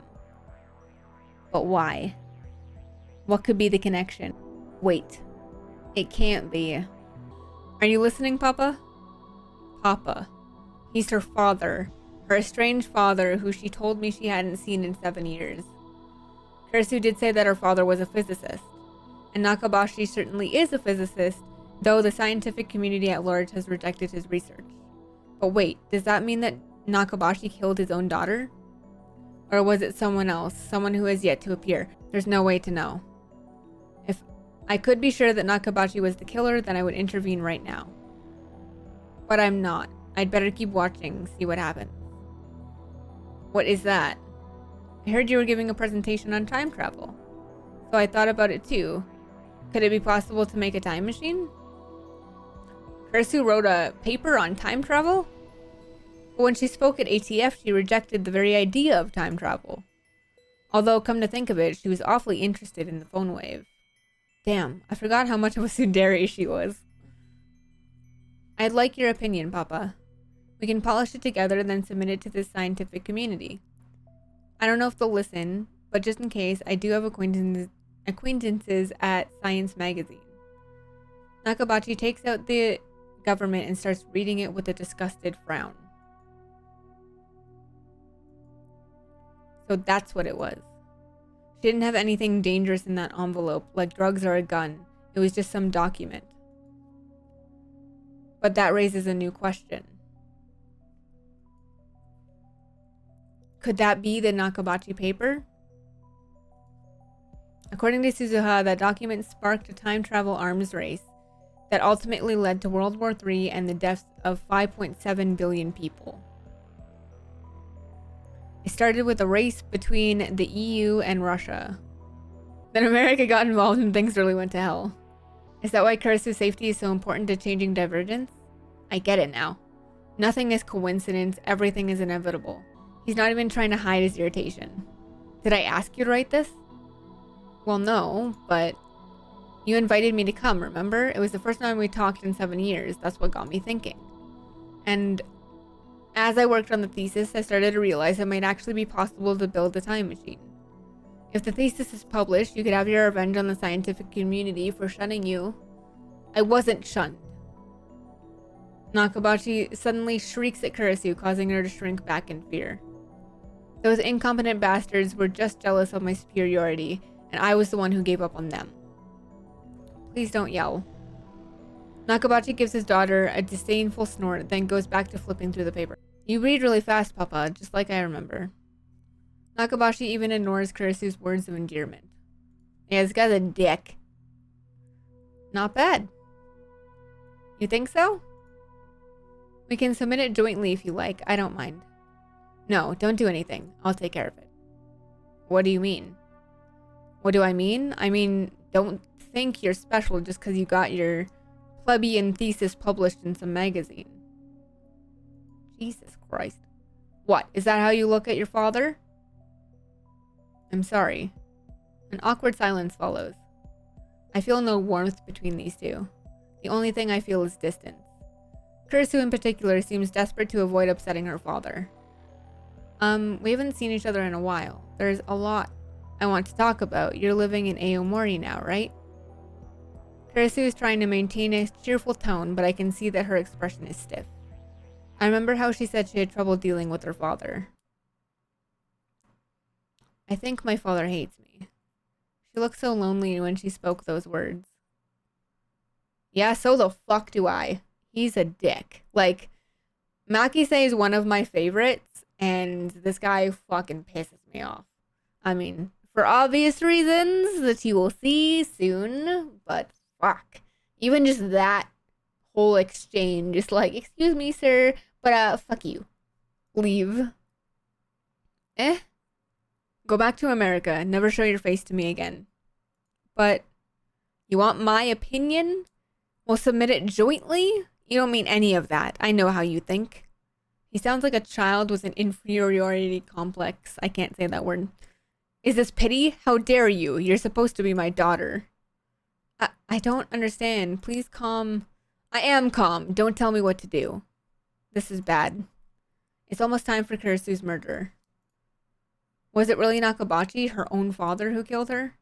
I'll tell you why I called you here today. I wanted to show you my research. Research beyond even what you can imagine. I wanted to prove once and for all that you are nothing compared to me. But that brat in the lab coat ruined everything. I know you were laughing at me too. Don't you deny it. How dare you treat your own father this way? I wasn't... You want my opinion on this thesis? Fine, I'll give it to you. Nakabachi rolls right over Kurasu's objections. It's like he doesn't even hear her voice. I'm going to publish it myself. End of discussion. You're stealing it, Papa? What did you say? You're stealing my work? I didn't even think you would do something like... Oh, jeez. Nakabachi suddenly swirls and strikes Kurisu across the face. I did not expect that, and it scared the shit out of me. What do I do? I know I should do something, but what? Who do you think you're talking to? Yep.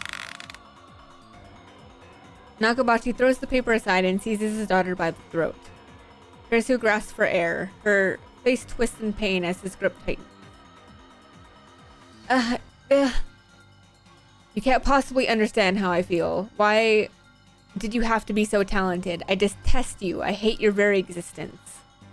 Nobody is allowed to be better than me, understand? Nobody, especially not my own daughter. That's why I sent you away. I couldn't bear the shame of being your father. This guy's a dick. It's all your fault. It's all your fault. This is completely absurd. He's blaming her for his own failures. I've seen enough. He's the killer for sure. I burst from my hiding spot. Stop. I ram him with my shoulder as hard as I can, knocking him away from Kurisu. Kurisu gasps for breath. Who the hell are you? I won't let you kill Kurisu. I'm going to save Kurisu. I'm going to save her and change the future. Even a weakling like me can pin down an old man like Nakabashi. Then I can get Suzuha and call the police, and the memory of Kurisu's body flashes through my mind. No, it won't turn out like that. Steadying myself with one hand against the wall. Sorry, himself with one hand against the wall. Nakabashi gets to his feet and looks straight at me. Instant our eyes meet, his face twists in rage. You're the brat who ruined my presentation. His presentation? Right, of course. I called him out on his lies in the middle of his presentation. Nakabashi is mistaking me for my past self. Understandable, since we look exactly the same. How dare you show your face before me? Why does everyone get in my way? I know, you and Kurisu planned this, didn't you? Didn't you? He's delusional. No shit. You brats won't get away with this. Nakabashi glares at me with bloodshot eyes, then takes something out of his pocket. At first I can't tell what it is, but then I see a glint in the dim light. A knife. The blade is about 20 centimeters long. I can't help but shiver at its cold shine. Why is he even carrying something like that? Is he completely insane? Wait, is this the weapon that killed Kurisu? I won't let that happen. Damn.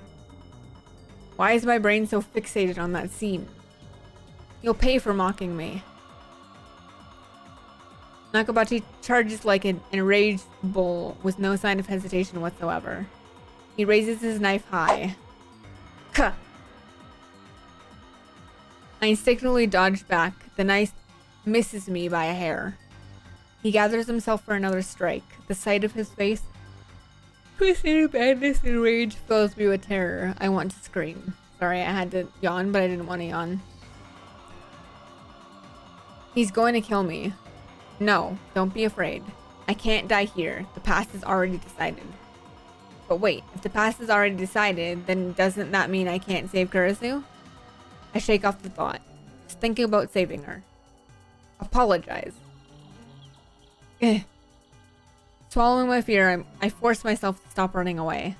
Instead, I lunge forward. I knock Nakabashi's hand aside. Ow. The knife falls from his grip and clatters to the floor. I leap on it and pick it up. That was easier than I expected.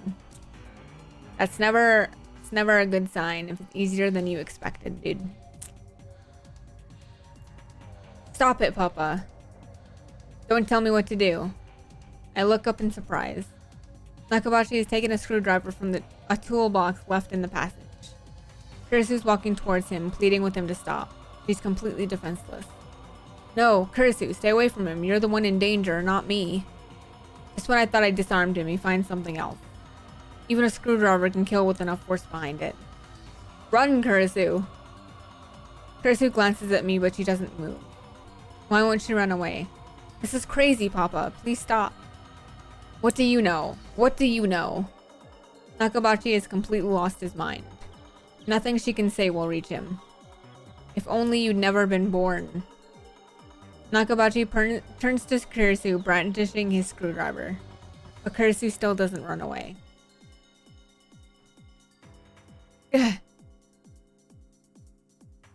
Blood spurts from the arm Kurisu used to guard her face. She's going to die. I have to do something. I grip the knife firmly in my hand. Kurisu won't die if I kill Nakabashi first.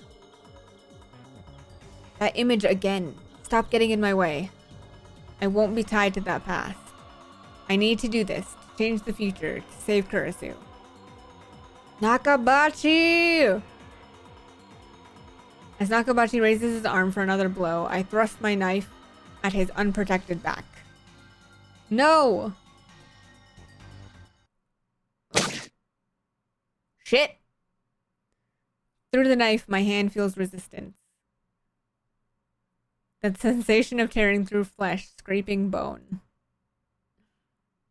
It's surprisingly tough. But at the same time, I feel the flesh pulsating. It shifts in time with my victim's breath. I stabbed. Again. I stabbed. Why? I can't believe my eyes. What happened? I tried to stab Nakabachi. The blade should have pierced his back. And yet, at the last minute, Kurisu forced herself between us as if to protect Nakabachi. I mean, he might be a piece of shit, but he's still her dad, bro. Why? Strength drains from Kurisu's body. She slumps against me, her head on my shoulder. Ha ha ha ha. A fitting end for you fools. Oh, fuck you. And he runs away. What a dink! Laughing maniacally, Nakabachi picks up the drop thesis and runs to the elevator at the far end of the hall. I can't chase him. I know what's going to happen if I don't stop him, but I can't take a single step. Is this the joke? Is this the punchline? I wanted to know who killed Kurisu. And now? I'm sorry. Kurisu speaks. Her voice is barely a whisper. I feel something wet on my hands. Wet and warm. Blood. Kurisu's blood. Gushing from her wound. It's warm, but not hot. I mean, it shouldn't be hot. And yet, it feels like it's burning my hands. I try to pull the knife out. If I can stop the bleeding, maybe she'll be okay. But my hands won't move. It's like they've turned to stone. My arms, my fingers, no matter how hard I try, they won't move an inch.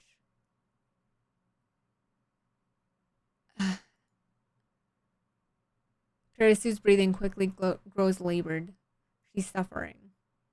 I didn't mean for this to happen. I can't stand her father either. This isn't what I wanted. Why won't my hands move? I want to pull out the knife. I want to ease her pain. Why won't my body obey me? Yeah, you're not supposed to pull things out. If something is embedded, you make a little, like, thing around it. Don't pull it out. It's as if someone else is in control. Kurisu's body convulses against mine. The pain must be unbearable. Is there nothing I can do to help her? I want to cry.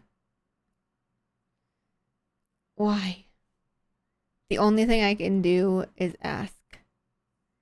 Because he's still my father. I just wanted him to accept me.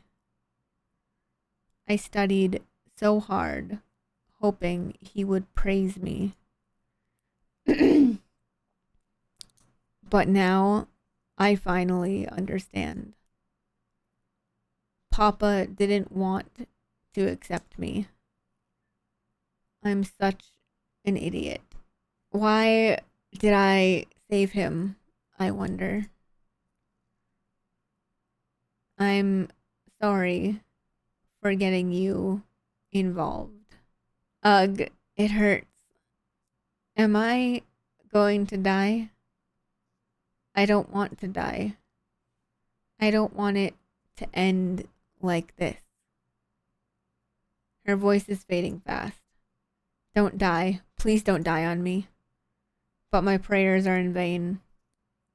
Help me. Help Welp. Her body suddenly grows heavy. I can no longer hear the sound of her breathing. And yet, out, the blood from her wound is still warm. Well, yeah, it's not just gonna instantly cool down. I killed her. I killed her. The one who killed Kirisu was me. And there's the scream. I'm not gonna do that because my voice is gonna be mad, but he's screaming. Ah! There you go. As I scream, another me looks down from above. As he hears the sound of my despair, the last piece of the puzzle clicks into place. The scream I heard that day was my own. Uncle Ocarine! Someone pulls at my arm. Come on, get up! I feel hands slip under my shoulders and drag me away. The knife in my hands pulls free of Kurisu's chest. A fresh torrent of blood follows it. Still warm. Open your eyes, Kurisu. Wake up. Pull yourself together. We need to get out of here before they find us. I'm sorry, I didn't mean to kill you. I tried to save you. I did. Why is this happening? Someone puts my arm over their shoulder and hauls me to my feet, then drags me away step by step. I don't have the strength to resist. Guilt and regret are the only things inside of me. I killed Kurisu. Twice. Ouch. Phew, let's get out of here. Don't give up yet, Uncle. Everything's gonna be fine, I promise. Now hold on tight.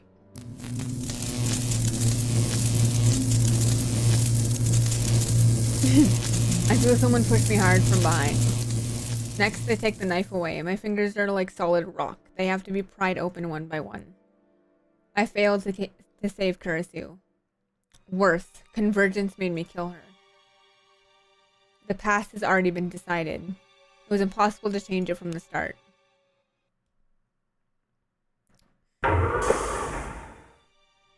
Someone drags me out of the time machine. I crumple on the spot, powerless to even stand. Whoa, you're already back. It hasn't even been a minute. Ocarine? Ocarine! Mayushi rushes over to me. She looks at my face in concern. But even her concern is too much for me to bear. Please, don't talk to me. Just leave me alone. Whoa, you're covered in blood. What happened?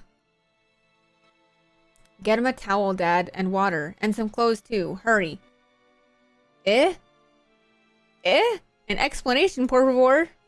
Just go already. Okay. Daru runs back inside the building. Are you okay? Hang in there. Don't die. He's okay. It's not his blood. Leave me alone. I don't deserve your concern. Save Kurisu? What a joke. Not only did I fail to save her, I took her life with my own two hands. 3 weeks ago in this very spot, I killed her. I murdered her. There's no way to save her. There never was. Ha ha ha. Everything has already been decided. It's the same as it was with Mayuri. The same. No matter how hard I struggle, the result will always be the same. We have a time machine. Shouldn't we give it another try? No, it's not that simple. No matter how many times I try, the result will converge on Kurisu's death. Even if I throw the knife away, fate will find some other way to kill Kurisu. Maybe Nakabachi will kill her. Maybe I'll trip and push her down the stairs. Maybe she'll just drop dead for no reason. The cause doesn't matter.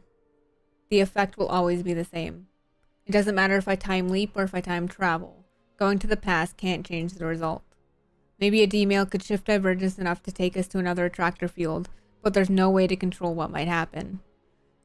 A D-mail is a shot in the dark. It's useless. Useless. Everything is useless. There's nothing I can do. Nothing. Nothing. I can't save Kurisu after all. Ha. Ha. Ha. Ha. I knew this would happen. I knew it would turn out like this. I can't take this anymore. I'm so tired. Enough already. I give up. Ocarine. Ow. A burning numbness spreads through my cheek. Mayuri hit me. What? She's never done anything like this before. The shock is enough to bring me to my senses. Mayuri looks at me with tears streaming down her cheeks. Her small body gently embraces mine, though I'm still covered in Kurisu's blood. Ocarine, you're not a quitter. Mayushi knows. You never ever give up.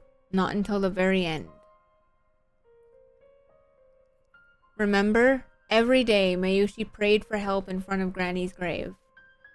And every day, you came to see me. Even on rainy days and snowy days, you always stood next to Mayushi and called my name. Because you were always there for Mayushi, I was finally able to say goodbye to Granny. Yeah, here we go.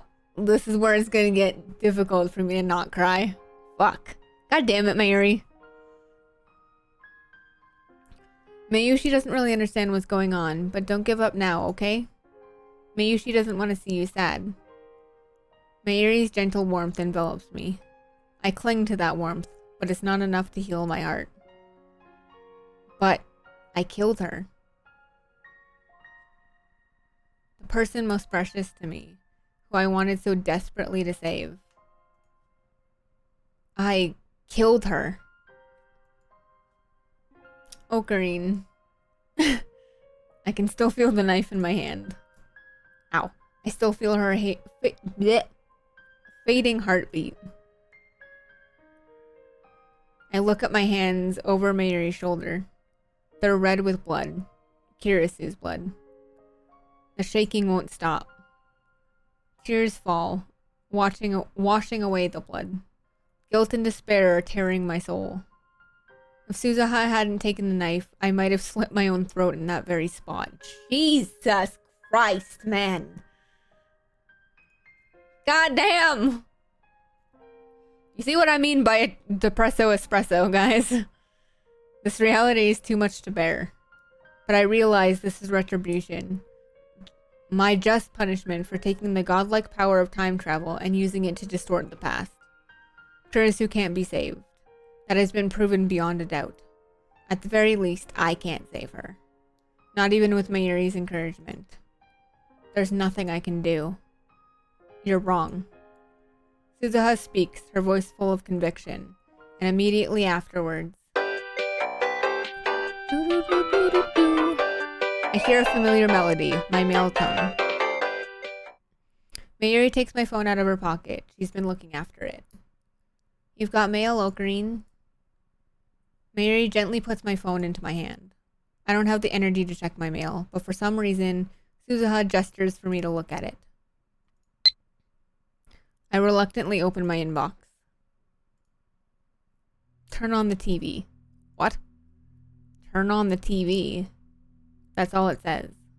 The sender is unfamiliar. Is this a prank? Spam? I'm bewildered. I don't know who sent this.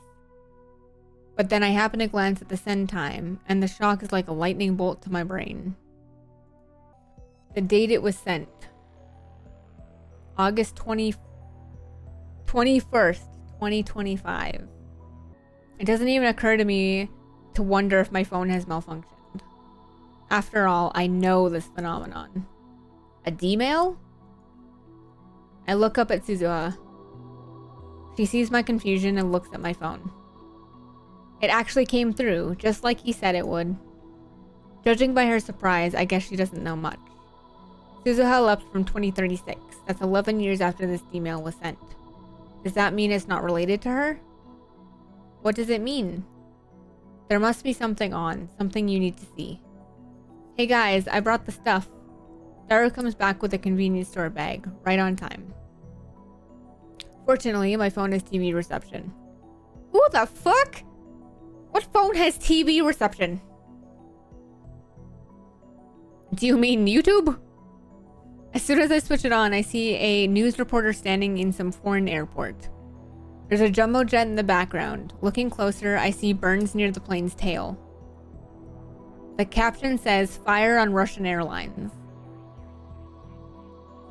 Oh, I see. Russian authorities announced today that a fire broke out on the Russian Airlines Flight 801 en route to Narita from Moscow.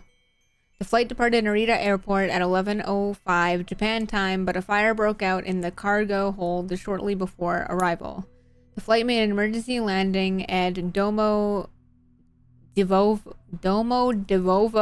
International Airport, where the passengers were evacuated. No one was injured.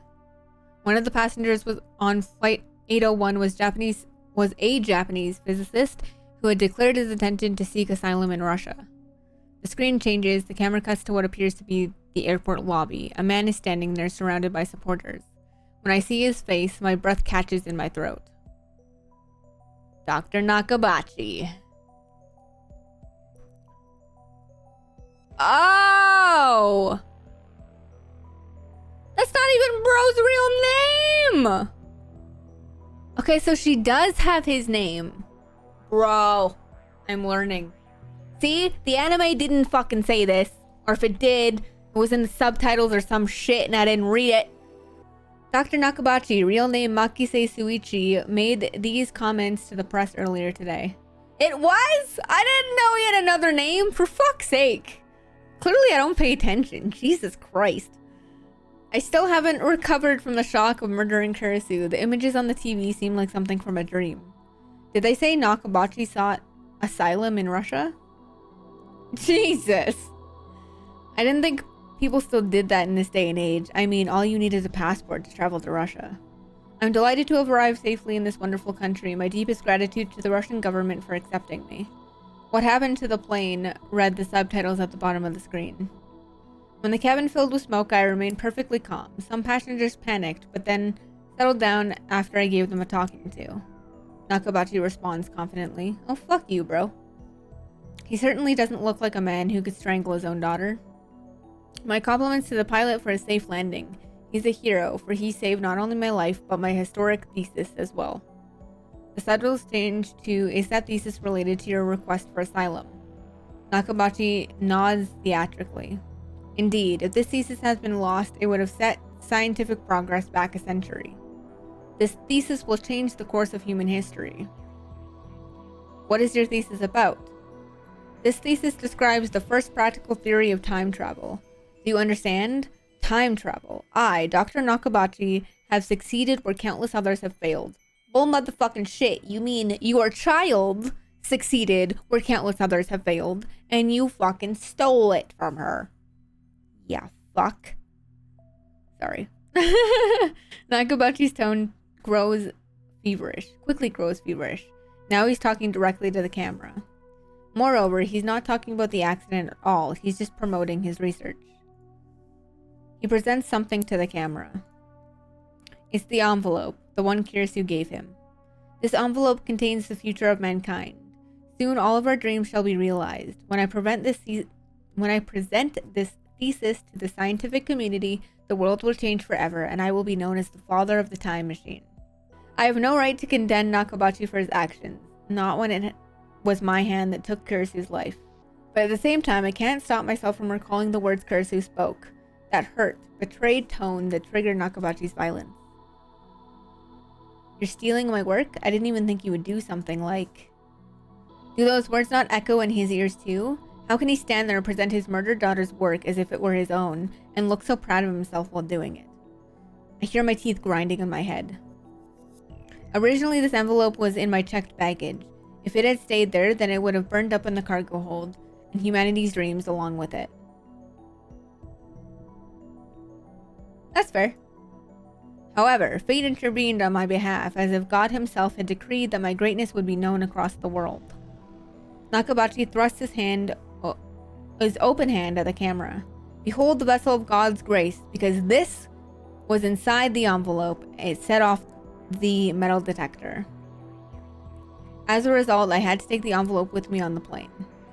The pilot is a hero, yes, but the true hero, the savior of humanity's future, is this tiny figurine. Sitting in the palm of his hands is a lump of silvery metal barely 5 centimeters tall. Ah! Mayuri points at the screen. I look closer. The lump of metal in Nakabachi's hand. It's not just any lump of metal. That's my metal Upa! Look, see there? It has Mayushi's name on it. Upa is a mascot character from the popular card game Rainet Exos Battlers. You can see Upa merchandise everywhere in Akihabara, from capsule toys to phone straps and other accessories. But of all Upa merchandise, the most rare is the metal Upa. The very same metal Upa that Nakabachi is presenting to the camera. Near the bottom of the metal Upa, you can see cute letters written in bright red magic marker. The letters read, Mayushi's. Whoa, you're right. What's he doing with it?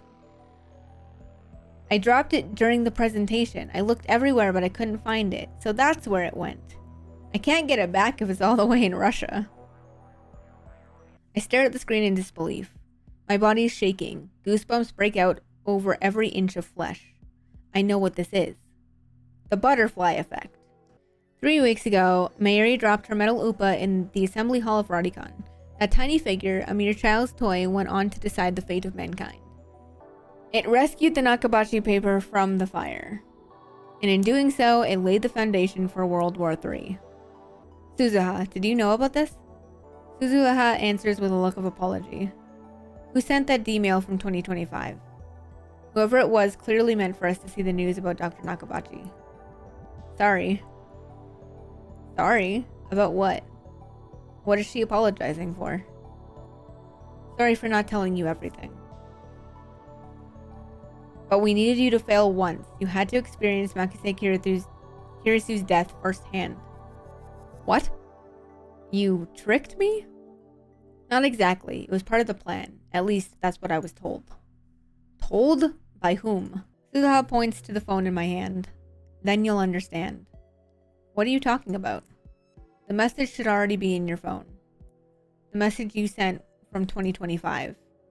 What? A video mail. You received one, didn't you? Ah. She's right. When was that again? July 28th, right after I met Kurisu for the first time. Just as I was about to contact Mayuri, I received a mysterious video mail from an address I had never seen before. Is that what she's talking about? Well, there was nothing on it, just noise. Try again. Suzuha grins. If you try now, after failing once to save Makise Kirisu's life, you should be able to see it. Are you kidding me? Is that even possible? It sure is, sir. I'm not convinced, but I check my phone anyway, just to be sure. And there, I find a saved video mail. When I check the sender's address, I realize it's from the same address as the D-mail just now. So they're from the same person, and this person is me in 15 years?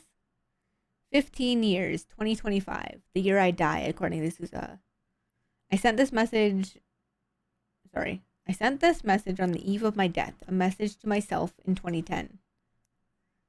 Suzuha said that there was a plan to reach Steinsgate. Could that plan be in this video? Yep. Mayuru and Daru peek over my shoulder. I take a deep breath and press play with a trembling finger. Nothing appears on the screen but noise. Nothing has changed after all. There is no hidden message or anything. The noise suddenly dissolves, revealing a silhouette of a man. It looks like the video was shot somewhere dark. I can't see the man's face. Unkempt hair, a lab coat. That's all I can make out. I wonder who that could be. Is that you in 15 years? It has to be. Something about him just says Ocarine. Really? Is this guy really me? Phone's tiny screen has become a window onto the future. I can't believe I'm about to hear a message from myself. Did you get my email? Then go watch the news. If you already have, then keep listening. So that last mail was from him. From me. It doesn't feel real. Greetings. It's been 15 years, I suppose you could say. Wow, your voice is so deep and cool. The year is 2025. I'm sending this video by a process similar to D-mail. You dismantled the phone wave.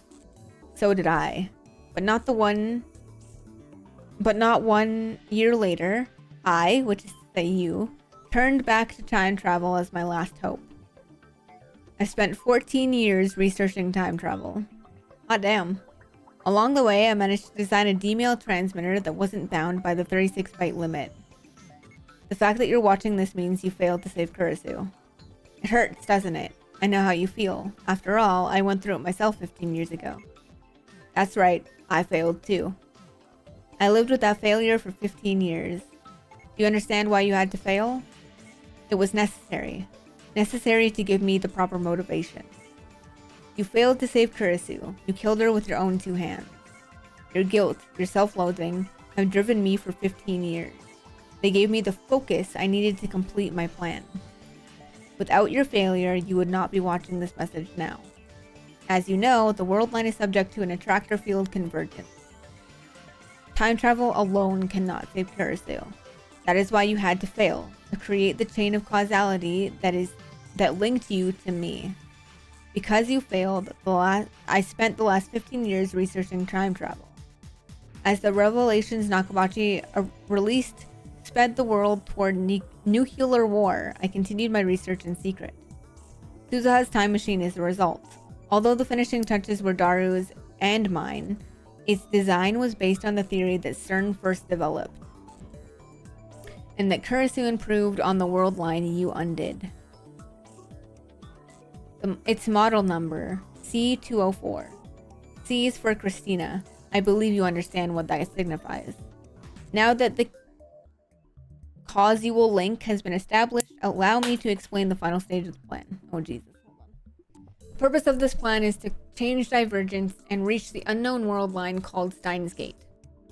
By the way, I'm the one who named it Steinsgate. You of all people know why I chose that name. Because it sounds cool, isn't that right? It sounds cool. Luminosity, oh my god. Alright, have fun. Thank you for dropping by and thank you for the gifted sub. I much appreciate it. There are 2 conditions you must meet to reach Steins Gate. First, you must save Makise Kurisu. Second, you must destroy that Nakabachi paper. Now, I know what you're thinking. Convergence won't let you change the past. No matter what you do, Kurisu will die. But rest assured, there is a way. You can save Kurisu. Listen carefully. Oops, shit, sorry. On July 28th, when you first went to Nakabachi's presentation, blissfully unaware what was about to happen, you must not change what the first you saw. Jesus. Those events have been established. They are the result upon which this world line converges. However, there is room for deception. You don't understand, I know. Calm down, I'll explain. You're going to deceive yourself. The first you saw Kurisu lying in a pool of blood. If you were to change that fact, it would render everything that you have done since, as well as everything I have done, a paradox. After finding Kurisu's body, you sent a D-mail, which was intercepted by Echelon, which tipped off CERN. Recall your experiences on the Alpha world line. Yeah, you saw more than just Mayuri's death. You saw Kurisu alive and well. You made her a lab member despite her protests, and together you built the time leap machine. It was only 3 weeks, but she was there beside you. Those memories are yours. Those memories are mine. They are proof that we did not live only on this world line, where Kurisu died on July 28th. You traveled to the Alpha world line. You met Kurisu and fell in love. You sacrificed the dreams of those closest to you. But still, you fought to give Mayuri a future. For 3 weeks you fought, and now those memories are part of you. If you had not seen Kurisu's body in the hallway of Radikan, you would not have sent that first email. CERN would not have found you. Then when you encountered Kurisu later, you would not have been shocked to see her alive. You would not have spoken the words that led her to your doorstep. Without those memories, you would not now be willing to travel through time to save her. I would not have spent my life researching for a path to Steins Gate. I would not have recorded this message. Daru and I would not have completed the time machine. Suzuha would not be standing beside you now. You must not reject the 3 weeks you spent drifting between world lines. You must not undo the past. Those 3 weeks made you who you are, a man who would do anything to save the woman he loved. Your desperation made me who I am. A man who has given everything to make that dream come true. This moment would not be possible if not for the memories that you and I share. The man you were trying to create, a man with none of those memories to drive him, could never stand where you stand now. It all meant something. My preparations are complete. The rest is up to you. The final phase of Operation Scald will now commence. Your mission: change the outcome without changing established events. You saw Makise Kirisu lying in a pool of blood. That has been established. But at the same time, only that has been established. Deceive yourself. Deceive the world. That is the choice which will lead you to Steinsgate. Good luck, mad scientist. L. Psi. Congru. So cool! Ah! I love this part in the anime too. It gives me shivers. And with that, the video ends. Mayuri and Daru look dumbfounded. They obviously didn't understand a single word. I, however...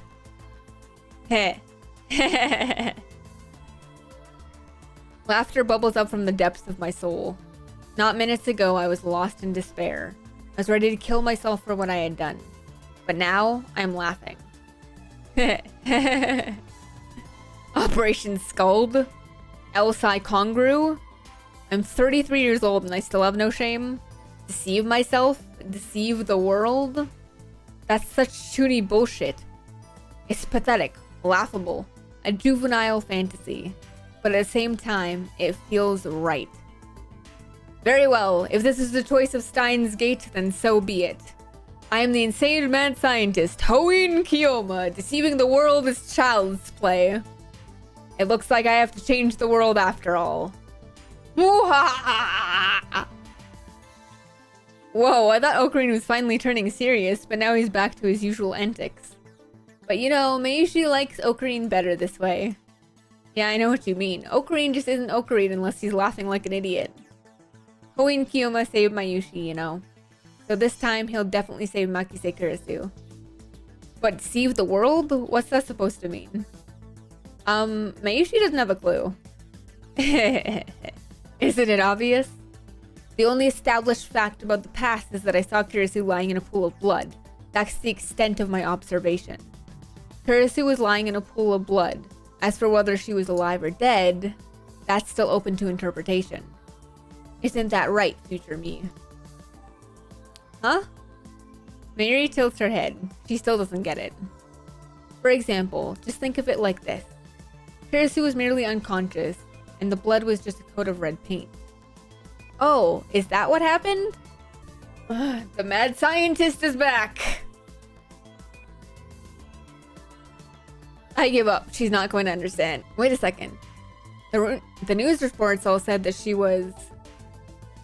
What's true now doesn't matter. Only what Uncle Ocarina saw on July 28th matters.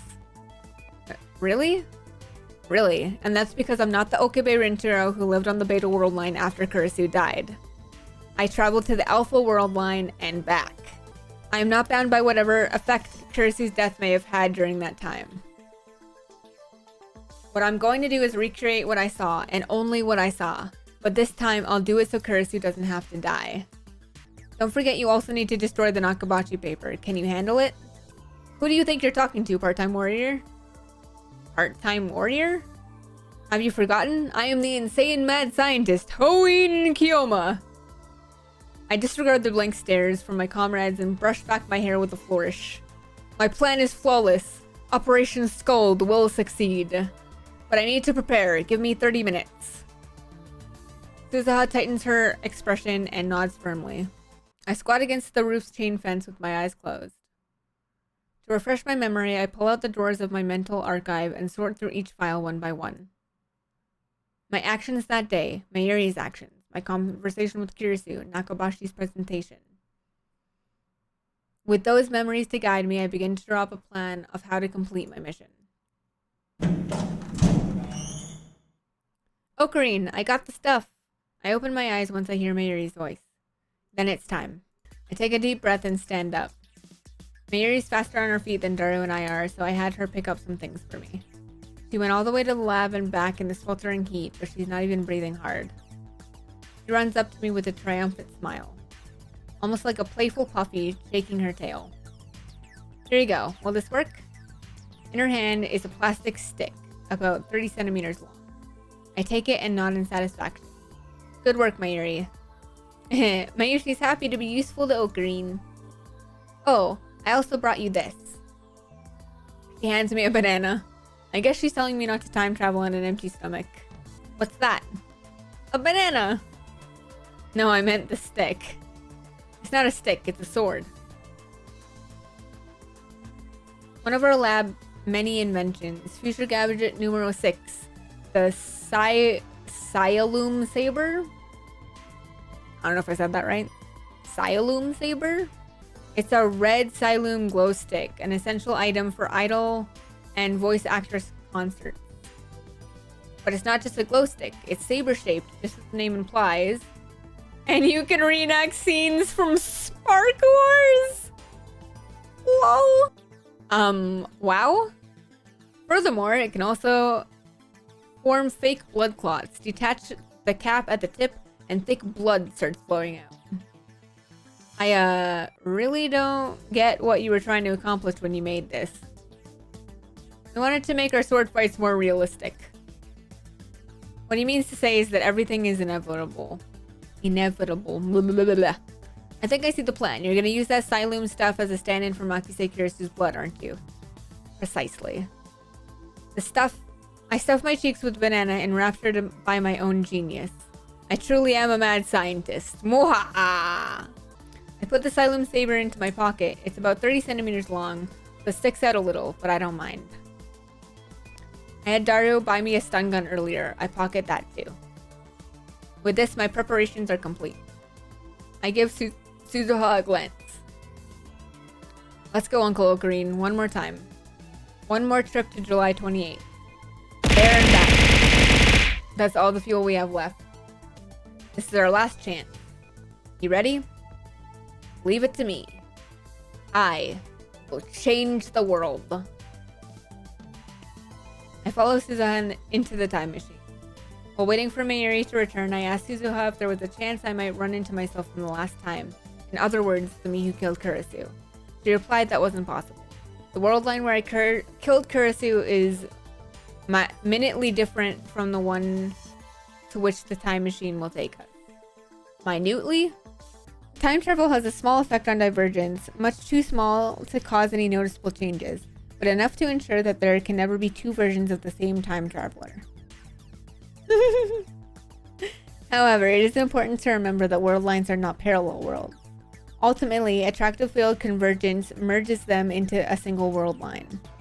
My actions are not meaningless. If I succeed in deceiving both myself and the world, the entire universe will converge upon a different future.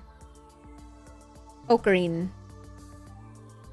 Mary leans through the hatch and gently strokes my cheek. Come back, okay? Of course.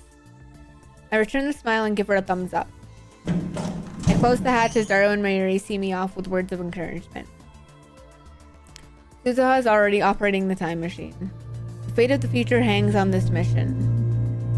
Suzuha speaks as she presses some buttons. We're counting on you, Uncle. Instead of answering, I close my eyes. Oops. I find myself strangely calm. No impatience, no tension, none of the anxiety I felt the first time. How many times have I tasted failure? My hubris hurts those closest to me, and my foolishness cost them their dreams. And even though those mistakes have been undone, the memories still remain as a brand on my heart. You must not reject the 3 weeks you spent drifting between world lines. You must not undo the past. It all meant something. Every mistake, every sacrifice. Without them, I would not be standing here now. From that knowledge, I draw strength, confidence, and pride. These memories I shoulder deserve nothing less. And so, I am no longer afraid. I will reach the unknown world line, Steinsgate. Its future is uncertain, but that is how it should be. For once, I need not worry what fate has in store. Only one thing matters now, saving Kurisu. Gravity pulls at my back. Rainbow lights start drifting through the compartment. It's time. This is my Ragnarok. Ragnarok! I exit the time machine onto the familiar rooftop. As before, it's empty. I can see the top of the train station a short distance away. This is the third time I've been here now. I run through the plan in my head one last time. Time is short, but I have no choice. I have to do it. No, I will do it. Failure isn't an option. I wait for Suza to break the lock, then run inside just like last time. Narrowly avoiding the first me again, I descend to the 7th floor. Last time I went all the way down to the 4th floor, but not this time. I direct my attention to the capsule toy machines near the landing. It's time for step 1. Rainet Kakaru character doll series. This is it. On July 28th, the first me won a super rare metal Upa from this very machine. Yeah. No time to waste. I insert the 100 yen coin I prepared beforehand and turn the lever hard. A capsule falls into the slot. Just as I grab it, look, Rainet! My heart leaps into my throat. That was Mayuri's voice. She's already here? I quickly turn and leave the area before Mayuri can see my face. Luckily, she's so entranced by the capsule toy machines that she doesn't realize who I am. Once I get down to the 4th floor, I check the contents of the capsule. The metal Upa is inside. This is the prize that was meant for me. Which means the first me will get... The answer is obvious. Phase 1 is complete. Time for Phase 2. I turn around abruptly. Ah! Kurisu's standing behind me, her mouth open in surprise. My timing was perfect. Hey, you just came down from the... I'm going to save you. Leave everything to me. What? I say no more. If I tell her everything, she'll have no reason to talk to the first me. On July 28th, she came to me during Nakabashi's presentation. Claimed that I had tried to tell her something, then proceeded to drag me out into the hallway for further questions. That is part of my experience. This should be enough to ensure that it happens exactly as I remember. I pat Kurisu on the shoulder, then race back up the stairs. Wait! I run to the 6th floor, then creep up towards the 7th floor landing until I can make out the capsule toy machine. As expected, there's the first me about to turn the lever in Mayuri's stead. Ah, it's an Upa! Is it rare? It's not rare, but isn't it just so cute? Mayushi loves Upa. I grin to myself. It worked. The order changed. Mayuri now has a regular Upa, not the metal one I gave her the first time. And that means... Thank you all for coming to Dr. Nakabashi's Time Machine Press Conference. The presentation is about to begin. The first me heads up to the 8th floor. But Mayuri doesn't move. She takes out a pen and starts signing the Upa. Just as planned. When Dr. Nakabashi defected to Russia on August 21st, he had Mayuri's metal Upa with him. If he has a plastic one instead, it should change the fate of the Nakabachi paper. But one question remains. How exactly did Mayuri's Upa fall into Dr. Nakabashi's hands? Nakabachi. I watch as Mayuri finishes signing her name. She nods in satisfaction, then runs after the first me. Just before she gets out of the stairs, she puts the Upa into her coat pocket. But it doesn't go in all the way. As she runs up the stairs, I see it fall out and roll away.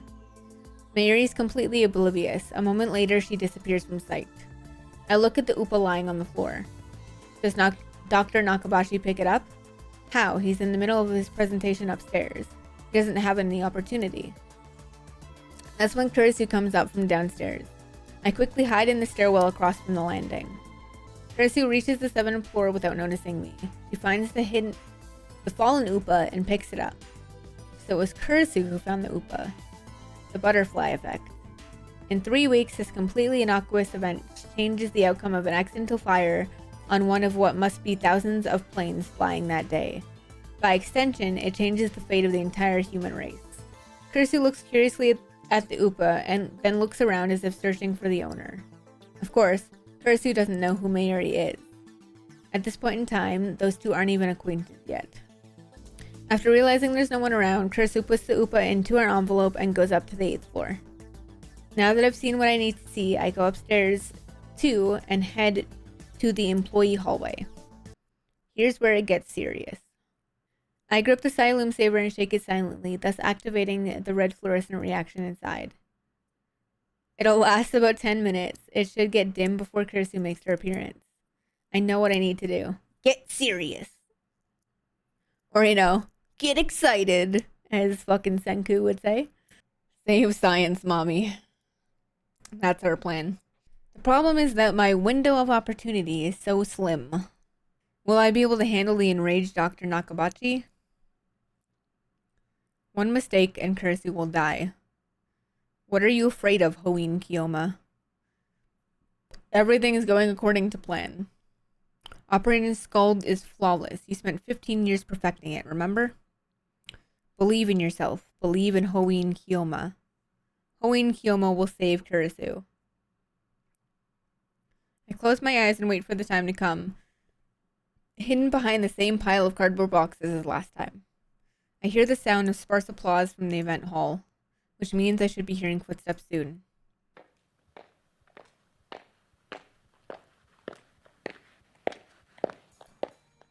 There they are. Kurisu has come, right on time. She leans against the wall and looks inside her envelope, smiling softly as she does. And now I know the reason behind that smile. The UPA? Yeah. It's the UPA inside. She's probably smiling at how adorable it is. That smile really doesn't suit you, Kurisu. I stifle a chuckle. I'm surprised I'm calm enough to feel that way, despite the current situation. Once Nakabachi appears, that's my signal to spring into action. I'll bring out the Siloom saber as soon as that bastard tries to take out his knife. Then I'll scare him away and stun Kurisu. The stun gun I bought should handle both tasks flawlessly. That's the plan, at least. The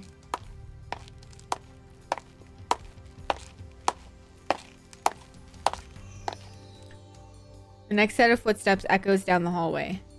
Kurisu looks up. I can't see Nakabachi, but I know it's him. I wanted to talk. Are you listening, Papa? Even the words she speaks are the same. What is that? I heard you were giving a presentation on time travel, so I thought about it too. Could it be possible to make a time machine? The atmosphere is far from pleasant. Nakabashi doesn't even try to hide his displeasure. And the first me is probably at fault for that, at least partially. It looks like it's about time for Nakabachi to go ballistic. I grip the Siloom saber and make one final check. It's already dimmed down. Now all I have to do is remove the cap at the tip, and the fake blood will... Huh? My breath catches in my throat. In the darkness of my hiding spot, I bring the Siloom saber close to my eyes and peer inside. The fake blood has begun to coagulate. No, this shouldn't happen. I was certain the liquid would remain fluid for about 30 minutes after losing luminescence. Was it defective? Come to think of it, we never tested the Siloom saber. It can only be used once the tube needs to be replaced. Given the lab's financial situation, we thought it would be a waste to use it, so we never did. How could I have failed to consider this possibility? If I'd had half a brain, I would have brought a spare. This is bad. The plan is falling apart. I wasn't shunned. Nakabashi's shrill shriek startles me. Those innocent, incompetent bastards were just jealous of my superiority. I was the one who gave up on them. Please don't yell. Time won't stop for me. How do I recover from this setback? I can't leave. Nakabachi is about to attack his daughter, and if I make my appearance after that, it'll be the same as last time. I'll end up killing Kurisu again. No matter what, I can't let that happen. What do I do? Do I go back to the time machine and try again? No. Remember what Suzuha said? There's not enough fuel for another trip. This is my last chance. We haven't seen each other in a while. There's a lot I want to talk about. You're living in Aomori now, right? Leave. Eh? Go back to America. Never show your face to me again. But you want my opinion? We'll submit it jointly? You don't mean any of that. I know how you think. My heart is pounding. I'm sweating like crazy. It feels like I've just run a marathon. I cover my mouth to suppress the sound of my breathing. Is this pity? How dare you? You're supposed to be my daughter. I don't understand. Please calm. I am calm. Don't tell me what to do. Nakabachi's about to snap. Events are proceeding just like last time. Barreling inexorably towards disaster. That's a big fucking word. Please, I find myself begging. Make time stop. But another voice from within answers. Are you praying, Hoin Kiyoma? Have you forgotten? I'll tell you why I called you here today. I wanted to show you my research. Research beyond even what you can imagine. I wanted to prove once and for all that you are nothing compared to me. Change the future. Deceive the world. But that brat in the lab coat ruined everything. I know you were laughing at me too. Don't you deny it. How dare you treat your own father this way? I wasn't... You want my opinion? Fine, I'll give it to you. I'm going to publish it myself. End of discussion. I won't court the mercy of a heartless god. I will save Kirisu myself. She won't die again. Not at my hands. Not at anyone's. You're stealing it? What did you say? You're stealing my work? I didn't even think you would do something like... Ow. Ah. Nakabachi strikes Kirisu on the cheek. Who do you think you're talking to? Well, you see, it's starting.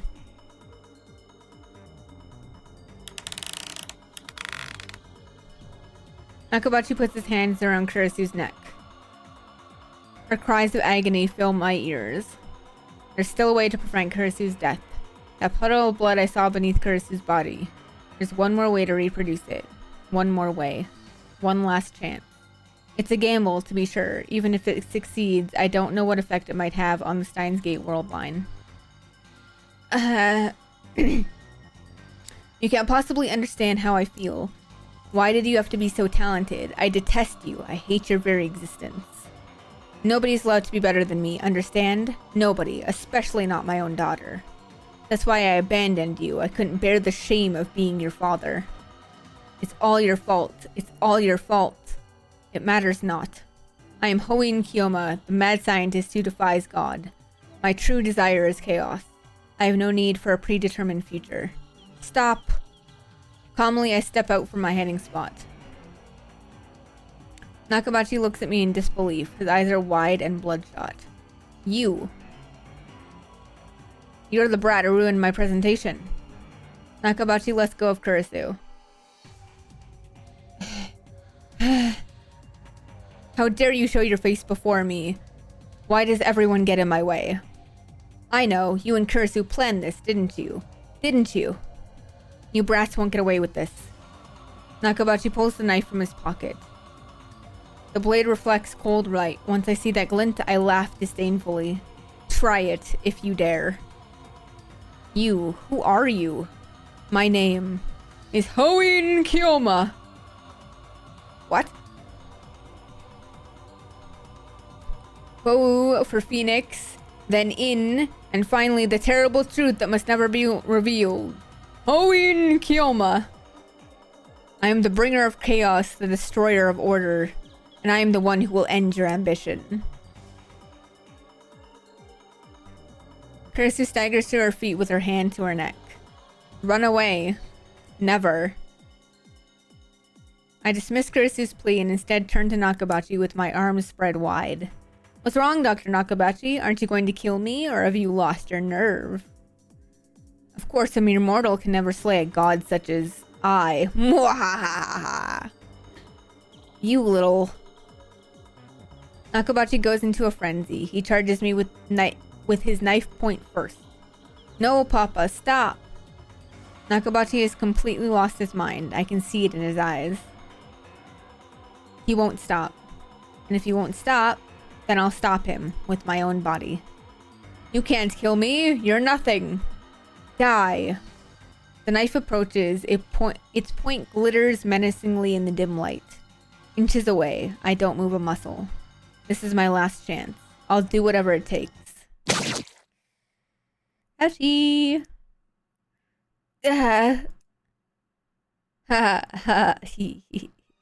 Intense pain rips through my abdomen. I feel the cold steel sink into my body. He did it. He stabbed me with the knife that killed Kurisu. The pain flares. It feels like my insides are being torn out.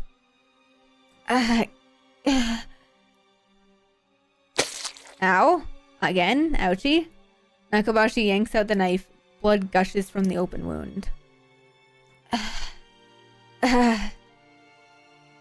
The iron taste of blood spreads through my mouth. Pain threatens to steal away my consciousness. My body's on fire. My vision blurs. I struggle desperately to stay on my feet. Now who's laughing? That's what you get for mocking me.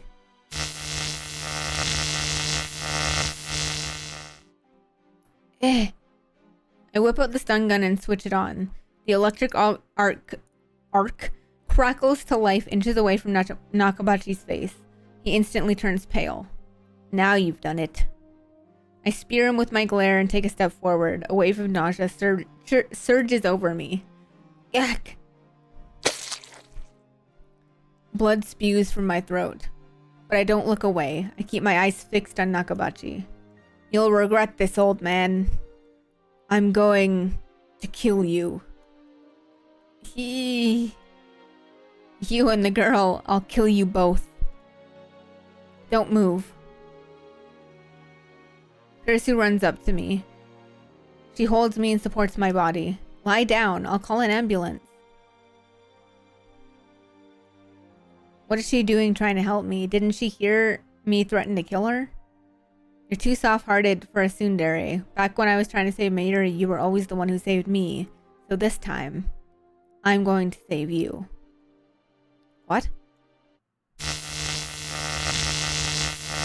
Yeah.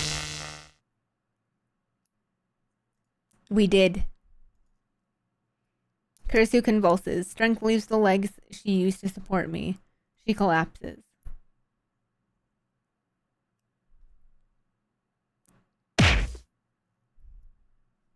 I'm sorry. I send her my silent apology. I'll be sure to have my way with your daughter before I kill her. Jesus Christ. But first is you, Nakabachi. Mwahahaha.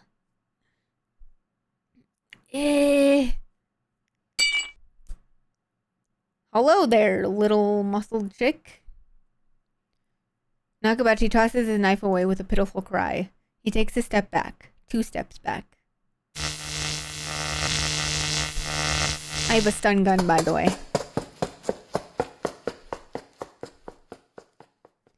Firing the stun gun once more does the trick. Nakabachi turns and flees down the hallway towards the elevators. But first, he makes sure to pick up the envelope Kurisu dropped. How shrewd of him. I touched my wound. Oh, Jesus. Ugh. The lightest touch sends pain coursing through my body. I fall to my knees. I feel faint. The bleeding won't stop. The blood is starting to pool on the floor. I press my hands into the blood. Oh, Uncle Bay! Bro! Can you not, please? Jesus Christ. Still not enough. I reach for my stomach, wet and glistening with blood. Oh, God. I take a breath and drive my fingers into the wound. Ugh! I know that, I knew this was happening, but like, Jesus Christ, man, can you not, please? Ugh. Yeah. The pain is like nothing I've ever experienced. Unable to bear it, I throw back my head. Ah! I scream until my throat is raw. Jesus, I can't stop now.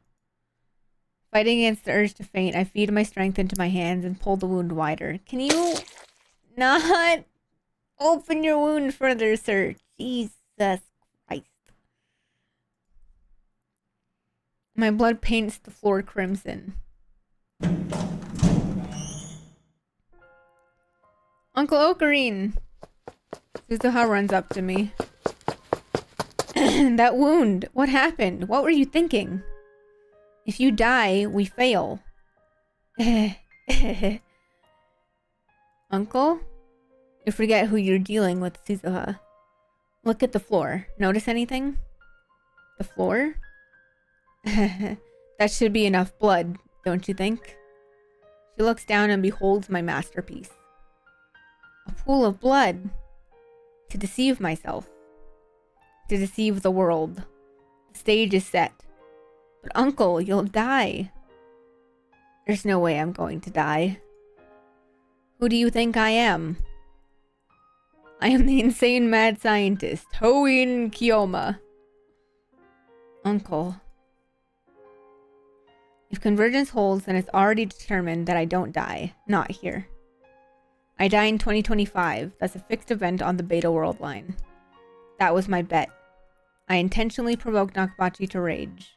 I took the knife meant for Kurisu and survived. The wound gave me what I needed to carry out the plan. Though I have to admit, I didn't think it would hurt this much. There's no telling what will happen when we reach Steins Gate. The future of that world line is still undecided. There's no reason it can't include my death. How ironic. I made a bet based on the guarantee that I wouldn't die, but winning that bet makes death a very real possibility. I twist my lips into a smile. Time to put the finishing touch on my masterpiece. Suzuha, get Kurisu. Okay. Suzuha picks up the unconscious Kurisu. Then she lays her face down on top of my blood puddle. Kurisu doesn't wake up. She's perfectly still.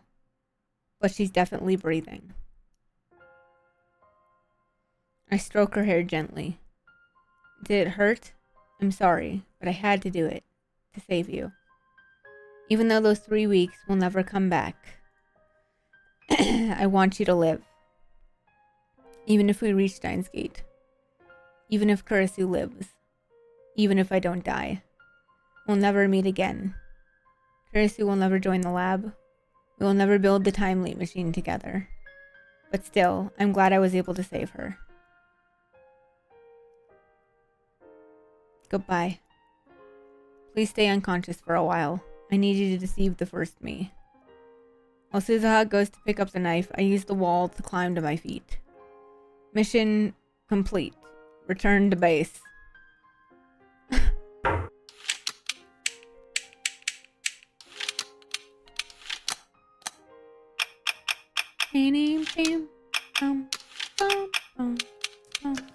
This is crazy, Uncle. You're insane. Insane? Nonsense. This is all according to plan. Hit. Don't talk. I'll take you back to August 21st. Try to endure the G's, okay? Damn, I should have brought a first aid kit. I feel pressure crush my body. My wound throbs.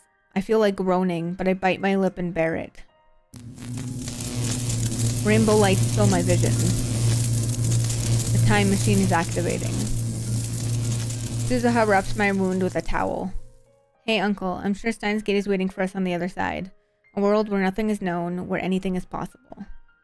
A world where you live, where Makise Kurisu lives, and where Shina Mayuri lives. A world where I have no reason to travel to 2010. The future may still lead to World War III. It may lead to dystopia ruled by CERN. Someone's warm hand grasps mine. Tightly. But now, there's hope for the future again. I slowly close my eyes. Bro, it's hard to breathe. But my pain feels distant now. Once we arrive, I'll probably disappear. I won't be able to thank you for bringing me to Steins Gate. So I'll say it now. The warmth of her hand slowly fades away.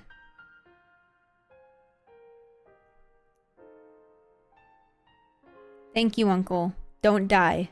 Live. And in 7 years, let's meet again, okay?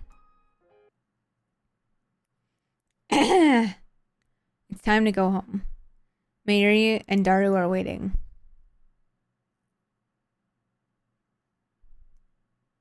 and with them, a future that has yet to be written. Flashback.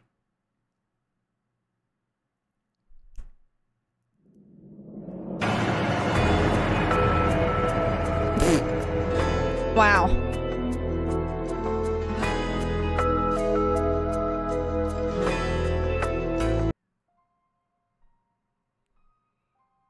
It's been a month since then.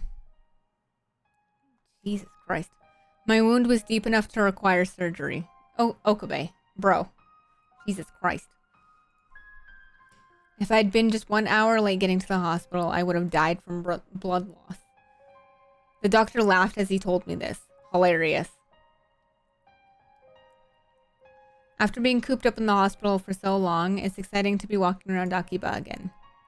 I look around to see if Akiba is any different from what I remember, but nothing catches my eye.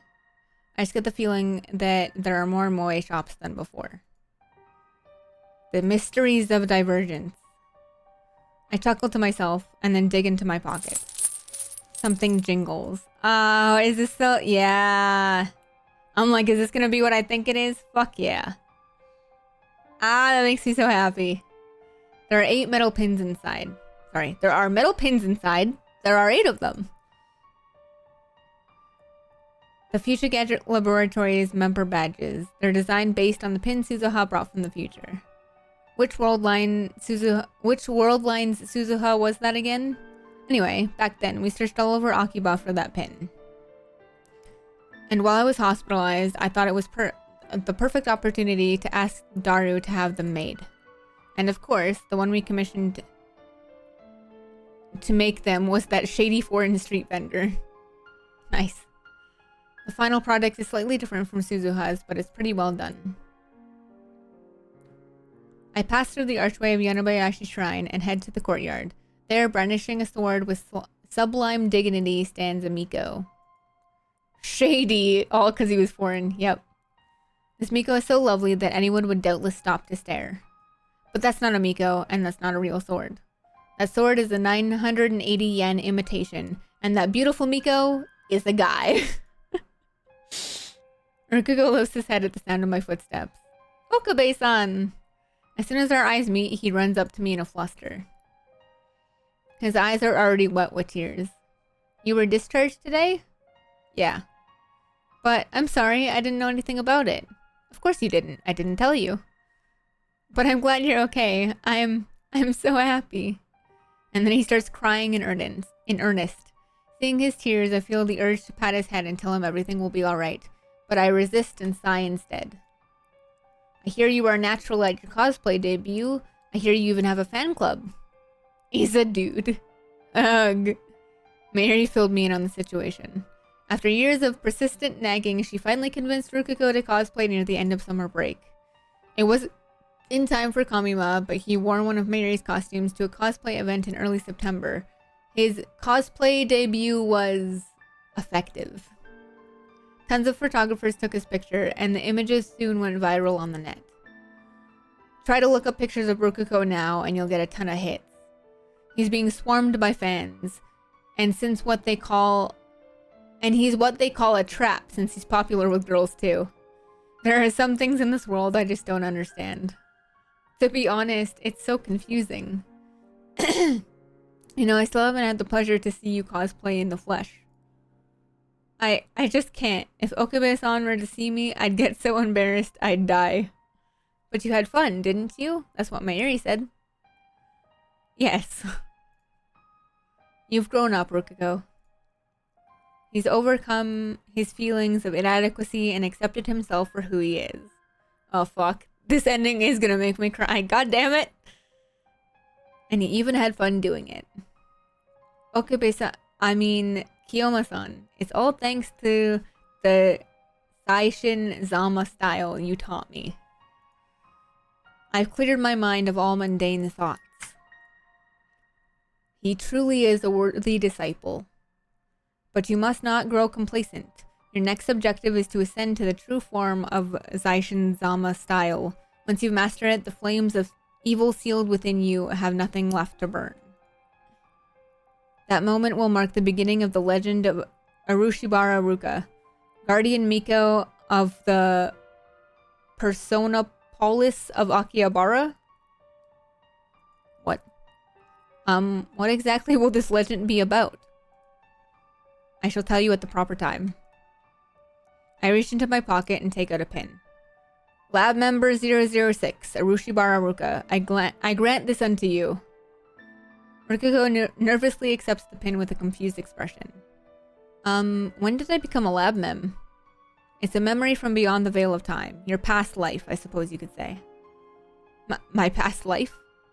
You've been a lab mem from the moment you were born. Be proud. It's not an exaggeration. It's the truth. Rikuko most likely doesn't remember. But it's okay, even if I'm the only one who does. You don't like it? No, it's just, I'm really happy.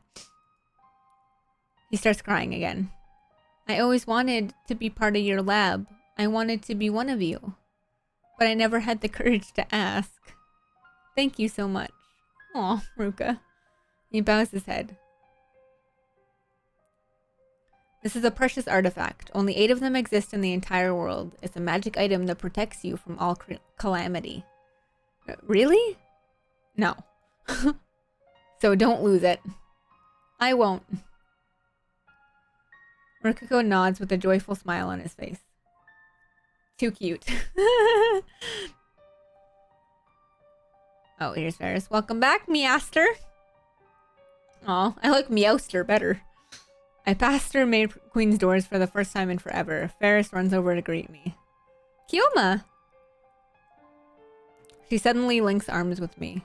At first I get a little flustered when something soft touches my elbow, but then I break into a cold sweat once I feel the murderous glares of the surrounding Ferris fans. They let you out of the hospital, yeah? Yeah, I managed to claw my way out of hell. I tear Ferris off me and take a deep breath.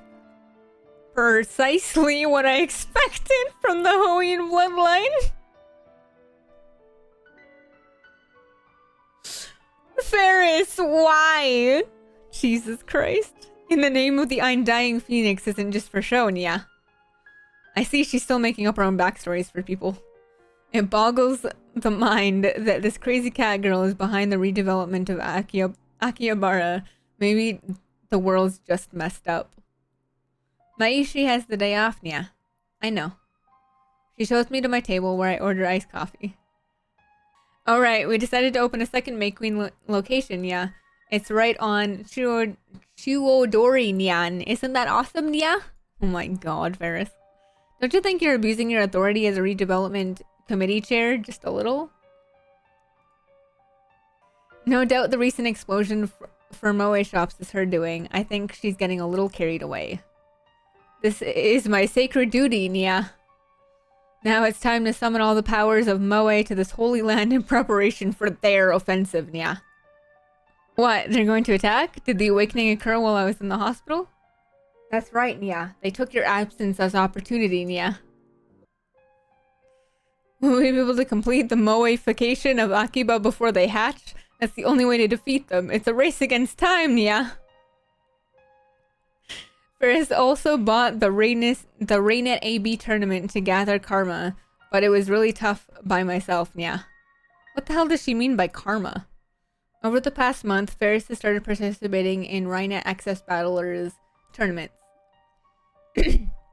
Ferris is the chairman of the Akihabara Redevelopment Project, a high school student, a popular waitress at her main cafe, the president of a company founded by her father, and the head of the Akiha family. She should be incredibly busy. I guess she couldn't stay away from Raynet forever. Anyway, she went to her very first official tournament and snatched a dramatic victory. Ferris is even more cheerful than usual now. I guess all it takes to feel fulfilled is to do the things you like to do. I need your mad scientist powers to stop them, Nya. If they make it into town, they'll place their litter box?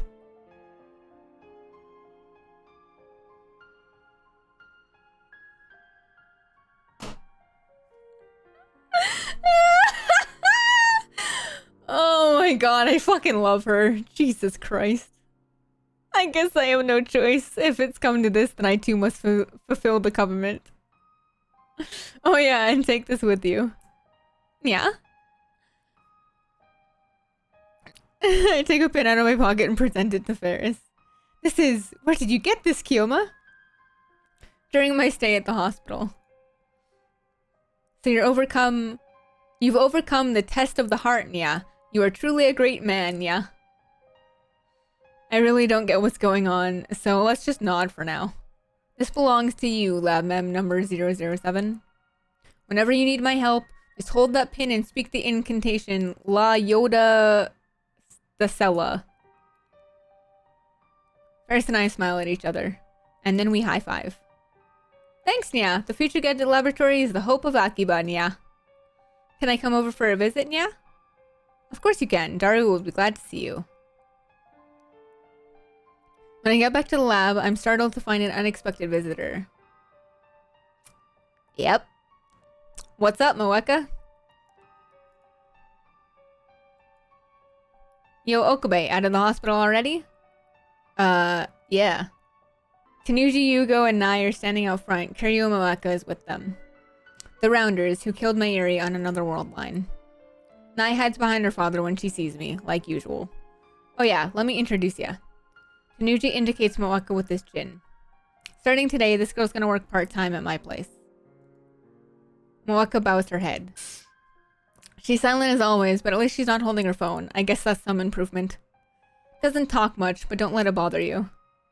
And don't worry, Shining Finger and I know each other already. Shining Finger? Who's that? I point to Moeka. Shining Finger. That's the name of her Esper power. Tanuji and Moeka ignore me completely. He helped me look for an IBN 5100. I got a thank you email from her during my stay in the hospital. That email helped me figure out our relationship on this world line. Oh, that retro PC you were talking about? Did you find one? Moeka shakes her head. Well, it's just an urban legend. Why did you decide to work here? Did Tanuji tell her who he is? I thought Moeka wasn't supposed to know FB's true identity. I brought her. Nay speaks up in a tiny voice. I introduced her to Daddy. I see, so you're a matchmaker, huh? Hey numbskull, there's two things I love in this world. Brawn tubes and my little girl. Daddy? Besides, it was more like the other way around. After Nai fell and got hurt, this girl gave her first aid and brought her all the way back here. I didn't know Moeka had such a gentle side. Since she was unemployed, I decided to give her a job as thanks for helping my girl. Never thought our store would hire a part-timer. Lol. Didn't you hire one just last month? Huh? You're high on your painkillers, kid? I've never had any help before. Ah, of course. The Suzuha who worked here was the Suzuha of the Alpha World line. The Suzuha came from a future ruled by CERN. The current world line has a different future, so she didn't come. The time she spent here never happened. Well, in that case, good luck to you, Moeka. This is the perfect opportunity. I take a pin out of my pocket and hand it to Moeka. Oh, now you're flirting? Don't mess around with my part-timer. This pin is proof you are lab mem number 005. Our lab is on the second floor. Come on by whenever you feel like it. I don't believe you, did I? I don't believe you. Moeka stares at the pin in her hand. But I can't help you look for the IBN 5100 anymore, okay? Don't be like that. Help her out, will you? I can't. I'm a busy man. Catch the attentions of the Rounders again? No thanks. You're channeling your inner Okabe. Oh dear. We're all in trouble, chat. Besides, the three of them are better off if we never find an IBN 5100. I end the conversation with a shrug and head to the stairs. Okabe-kun. Oh, Jesus Christ. Moeka calls my name. I turn back to see Moeka smiling ever so faintly. Thank you for this. Yeah. The hatred I once felt towards them is gone. I forgave Moeka and Tanuji both. Now that I've destroyed our time machine, we can go back to being good neighbors. I mean, he did say it was a slight smile. I won't pry into their secret lives, and I won't attempt to fight them either. It's all up to them. The affection that Nai showed towards Moeka brings an undeniable warmth to my heart. Yep. Right as I walk into the lab, I'm greeted with the chiming of a microwave oven. Juicy chicken number 1! Ocarine! Mary smiles brightly as she takes her juicy chicken number 1 out of the microwave. I knew it. Toot-toot-oo! Welcome back, Karine! Did you just combine welcome back and Ocarine? Yep, I've said it before, remember? Then Mayuri hands out a steaming chicken. Want some too? I'll give you one to celebrate your homecoming. I accept the gift of chicken and pop it into my mouth. I guess it's because I've had nothing but crappy hospital food for a month, so it's delicious. But it's so delicious I want to cry. Where did you get the microwave? We disassembled the phone wave weeks ago. Oh, that was me. Daru pops out of the development room in all his rotund glory. I wonder if he's making a new future gadget. You bought it? I found it, duh. It was a pain to repair. It's kinda old, but it still works fine. That's our super hacker. Now let's keep up that pace and make the next future gadget. That reminds me, Ocarine, I'm mad at you. Mayuri suddenly puts on a pout. Why did you leave the hospital without telling Mayushi? We went all the way to the hospital to pick you up, but the nurse said you'd already left. That was one hot nurse. I wish I was hospitalized instead of Ocarine. Jesus Christ, Daru. You think you're my guardian now, Mayuri? You've certainly come up in the world. Have you forgotten? I'm the one who protects you. I even helped you with your diaper? I couldn't move after the operation, so my mother and Mayuri made the great effort of coming to care for me. Especially Mayuri. Even though it was her summer break, she visited me every day. I'm grateful for this childhood friend of mine from the bottom of my heart. She's a ditz, to be sure, but like she always needs someone to look out for her. And sorry, Jesus Christ. I'm the ditz here today. Jesus hell. Oh my god. She's a ditz, to be sure, and seems like she always needs someone to look out for her, but she's actually quite tough for her age. You got your childhood friend to change your diaper? I'm jealous, man. What eroge is that from? I think Daru needs to die for a bit.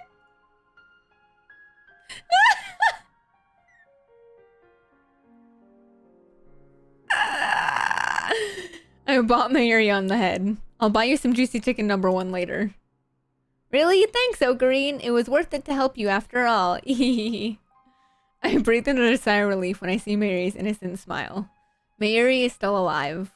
I've seen her die countless times. Though the events of those world lines have been undone, my struggle to escape from them was not in vain. If the same thing were to happen again, what would I do? Would I accept her death this time? Or would I try again to save her if it meant building another time machine? There's no way to know. The future is undecided. But for now, Mayuri is here. And that means everything to me. Here, take these. I give Mayuri and Daru their pins.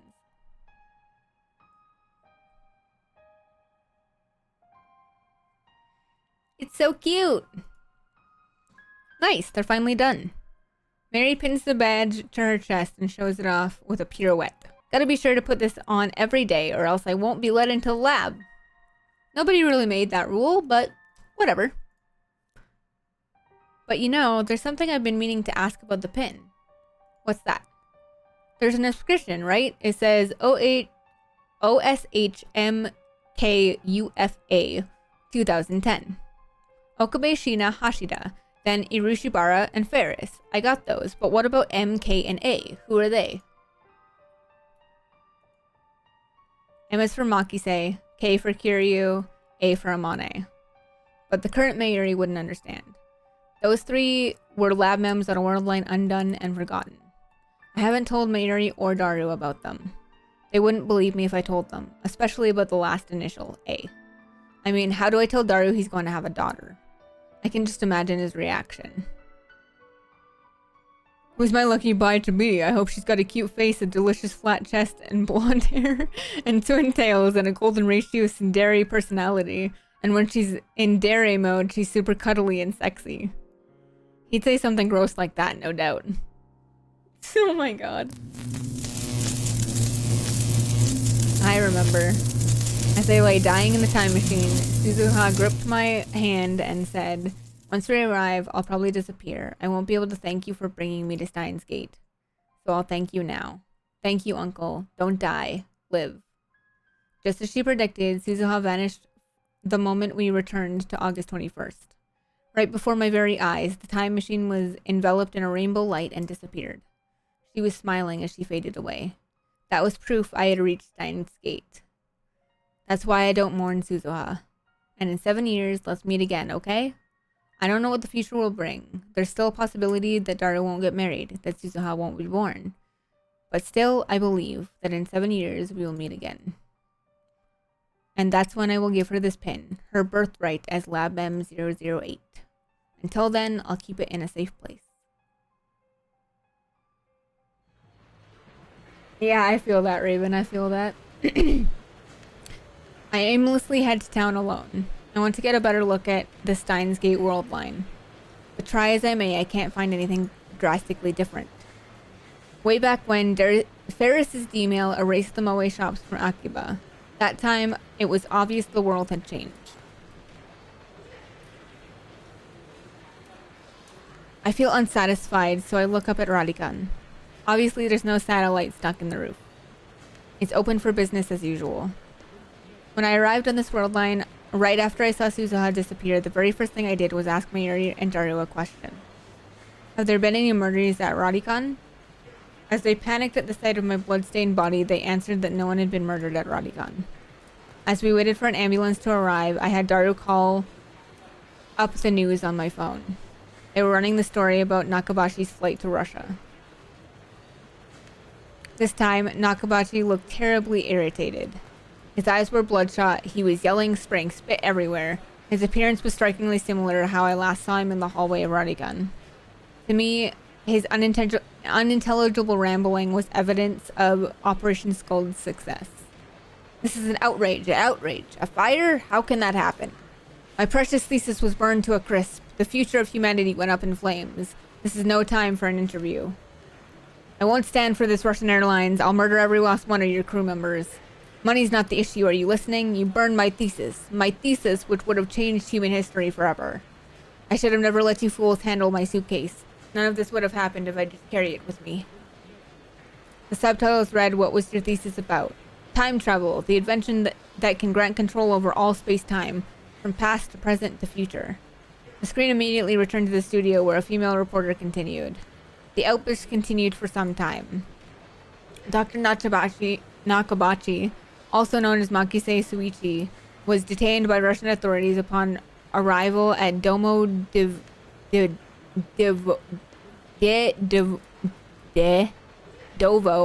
International Airport in Moscow. I can read, I swear.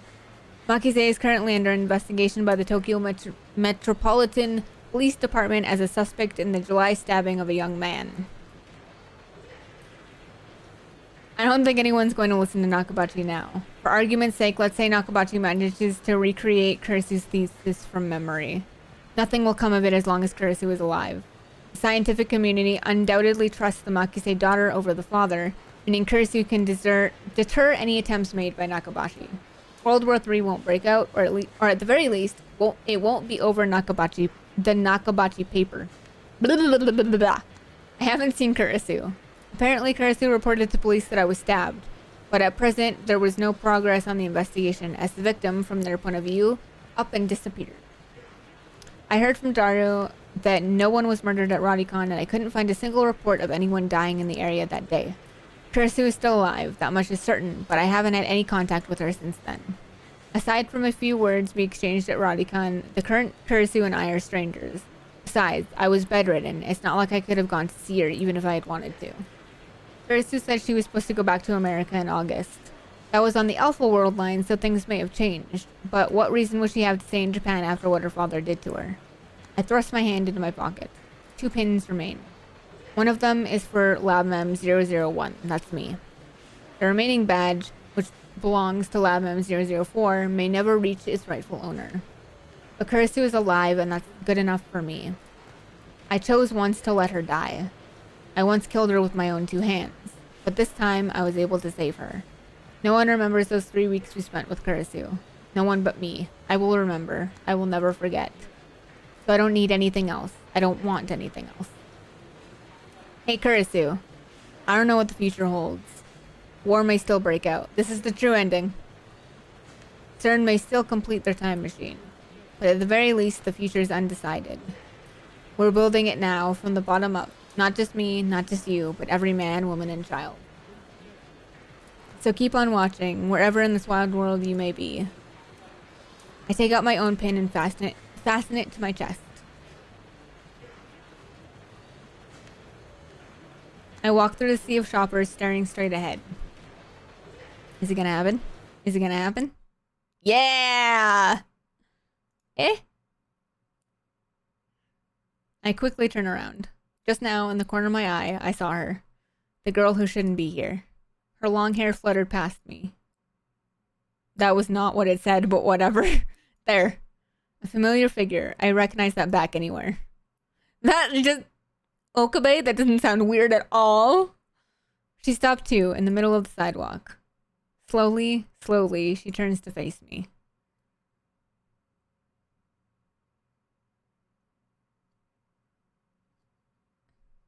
Hey, it's her. I thought she had gone back to America. It's her. She doesn't even know me. Wow, it's you. That voice, that face, that hair, those eyes. Makise Kurisu is standing there, the same as I remember her. I've been looking everywhere for you. Wait, what?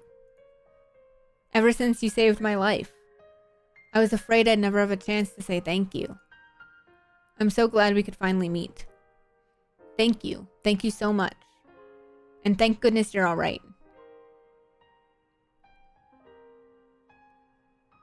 Kurisu looks so radiant as she tries to hold back her tears. Just when I thought I had finally suppressed it, all of my love for her flows out at once.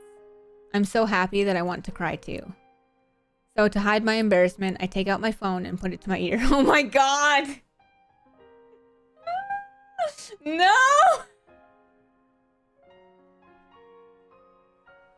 This motherfucker.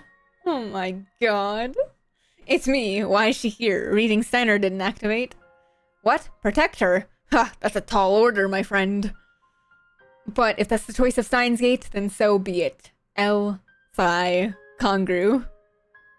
She's like, what? I close my phone and clear my throat. I have no idea what to say. She's still staring at me with those wide, pleading eyes. I open my mouth. We meet again, Christina. How many times do I have to tell you? I'm not Christina, or your assistant, or... Huh? Eh? Now I really have no idea what to say. Wait. Does she remember shit? Does she have reading Steiner? How does Kurisu know about that? That's what I just asked, man. Those were the names I used to tease Kurisu. She always got mad whenever I used them. They were our bond, our private joke. But I had yet to use them on the day we first met at Radicon. So how could this world line's Kurisu know? Reading Steiner! Huh? Why did I say that? Words just popped into my head. It looks like Kurisu is as confused as I am. She stares at me, bewildered. And then I finally realized the truth. Yep. That's what I wondered. Everyone has reading Steiner. Even if the world line changes, even if the past and future are rewritten, your memories remain. Oh, fuck. Don't make me cry. No.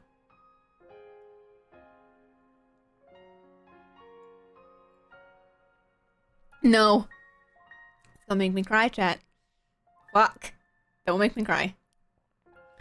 You've merely forgotten. All it takes is a push and you can remember. Not if you're me. You gonna cry? Yes! Yes, Sora, I am. Oh my god. Those memories... Sorry, the memories of those last 3 weeks. The memories we made together. Welcome back, my assistant, Makise Kurisu. No, Christina. I reach into my pocket and take out the last pin. Nobody knows what the future holds. Thank you for the headband. And that is why, just as this reunion demonstrates, the possibilities are endless. I place the pin in Kurisu's hand and gently close her hand in mine. And, holding back my tears, I tell her, this is the choice of Steinsgate. Ah!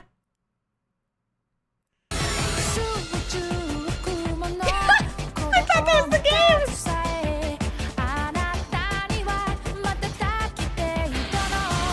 Dee-dee-dee. I thought that was the game! We're good. No crying, everything's fine. I thought that was the game. Oh my god. Open the Steins gate. I did it!